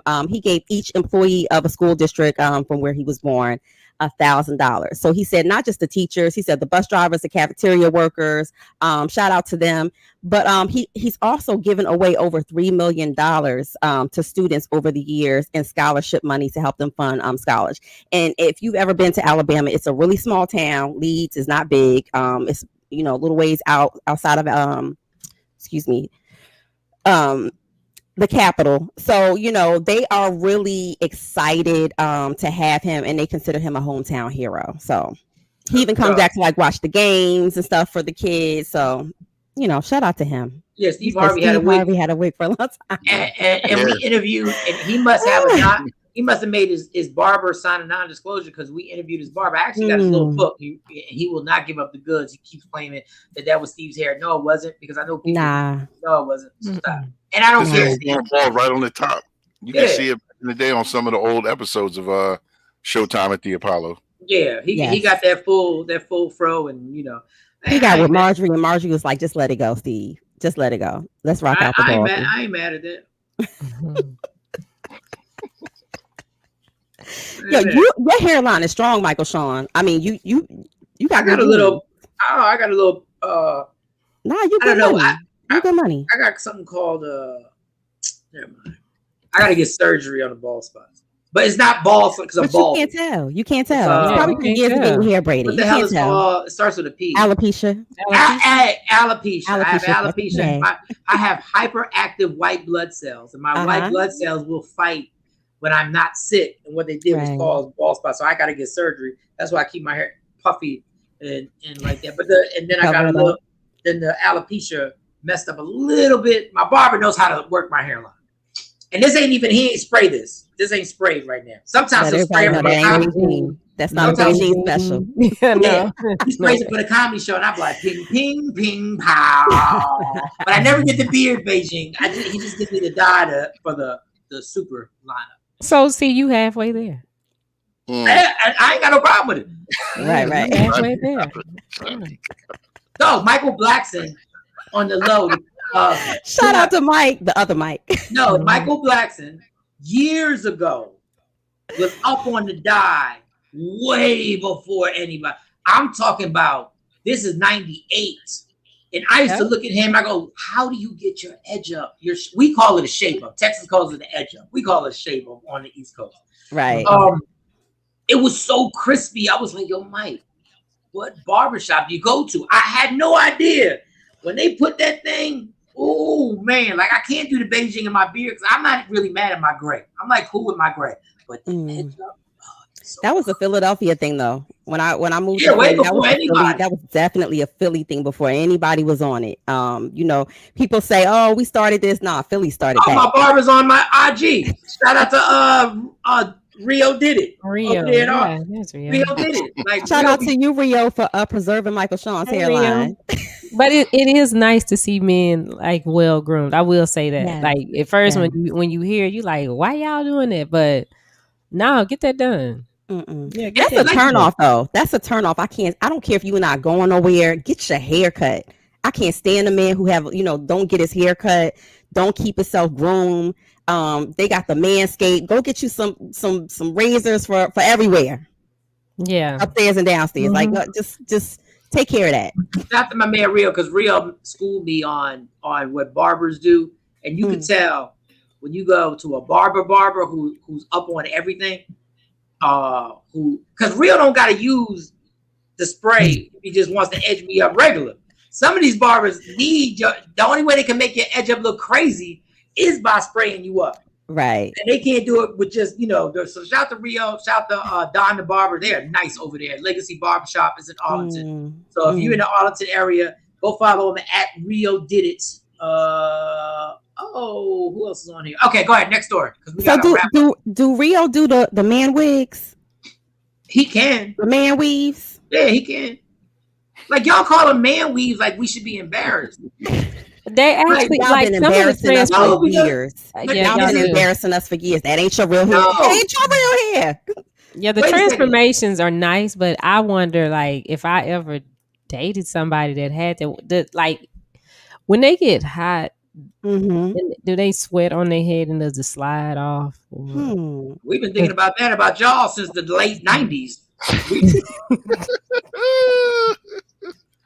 What if you making love and then you kind of grab the hip like we've been thinking about y'all since the late 90s. Yeah, do it.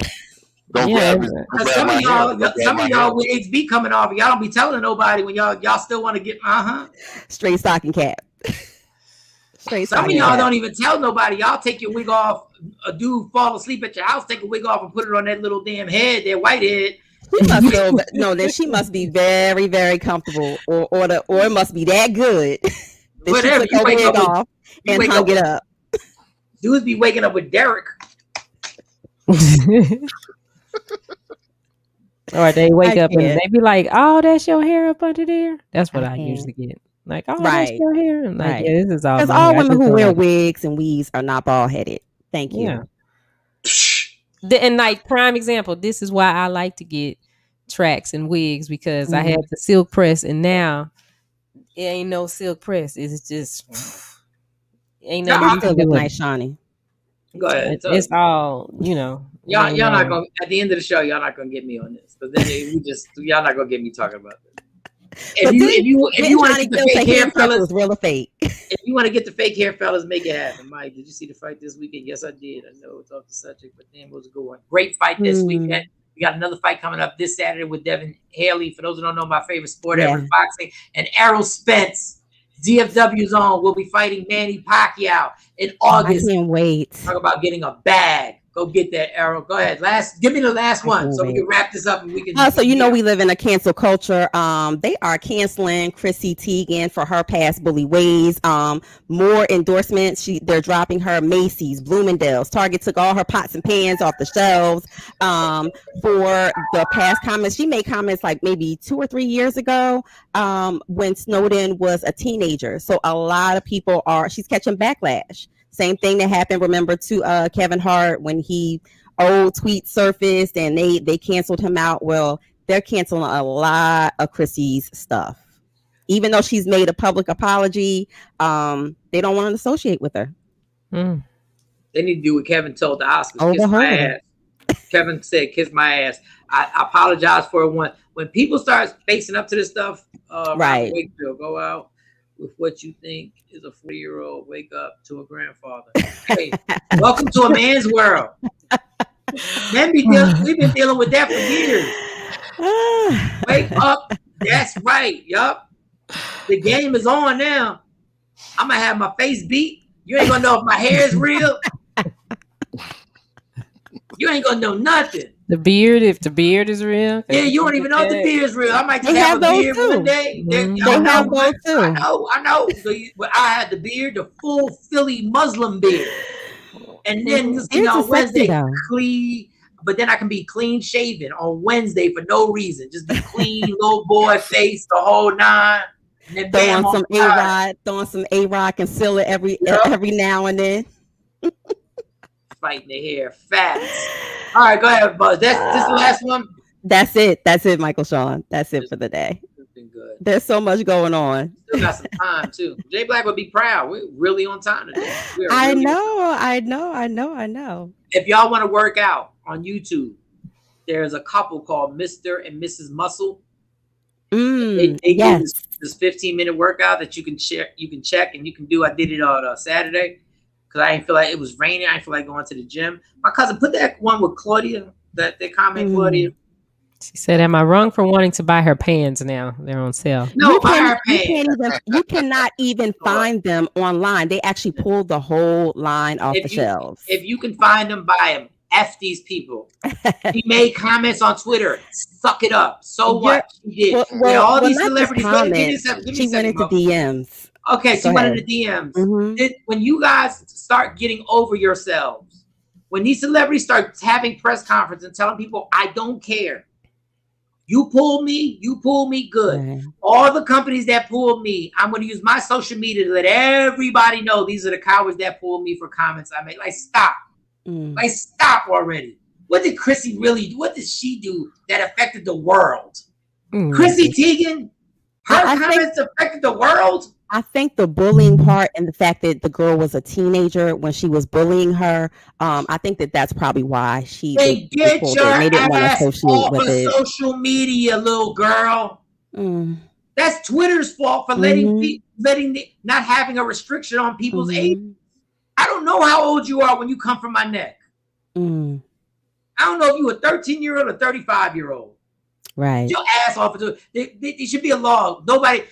Teenagers shouldn't be allowed on Twitter, Instagram, or TikTok. They shouldn't be allowed on it. Yeah, I agree.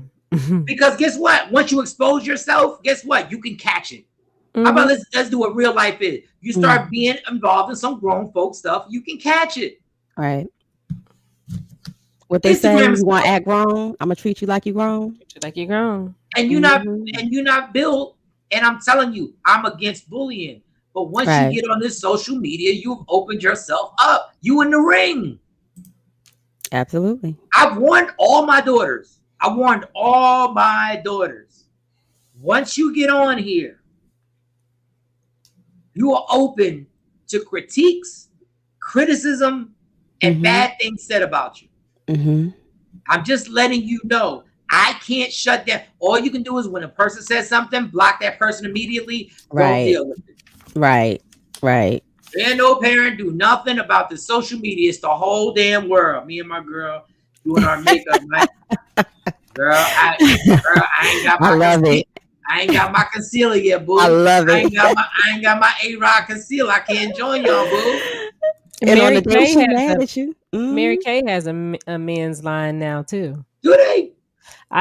There's a guy on my Instagram that is a Mary Kay man. That's what he says. He's a Mary Kay man, and he sells Mary Kay products, but for men. Therefore, just for y'all. Is Mary Kay the one that you used to be able to get the pink Cadillac or something? The pink Cadillac, yes, yes. Mm-hmm. Oh, you know what? My mom had one of them ladies come to the house. Mm-hmm. My mom had one of them ladies come to the house with the Mary Kay products. I remember I was a pain in the ass when I was a kid because I like to be in the middle of everything. I wanted to be right there. I know they had Mary Kay came over and they did a bunch of games and stuff. I did not leave. I think I was like 3. They had parties. Yeah, party. I would not leave the party. You knew when your mom put out them little petty fours and them little sandwiches with the crust cut off. You gotta go to your room. Don't you come out here not when me. it's a Mary Kay party going on. Yeah. Not me. I was right in the middle. Because I don't love these hoes from way back.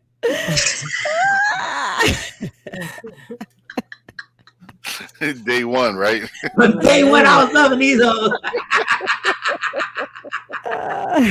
Oh my God. Terrible. June 17th, my comedy show at the Arlington Improv. June 17th, get some tickets, 817-635-5555 or improvtx.com/Arlington. It goes down June 17th. What else I got to tell y'all? Today's shout out to Breakfast Brothers. Shout out to them for the commercials are running on the radio. I heard them. Did you hear it? Uh-huh. How'd it sound?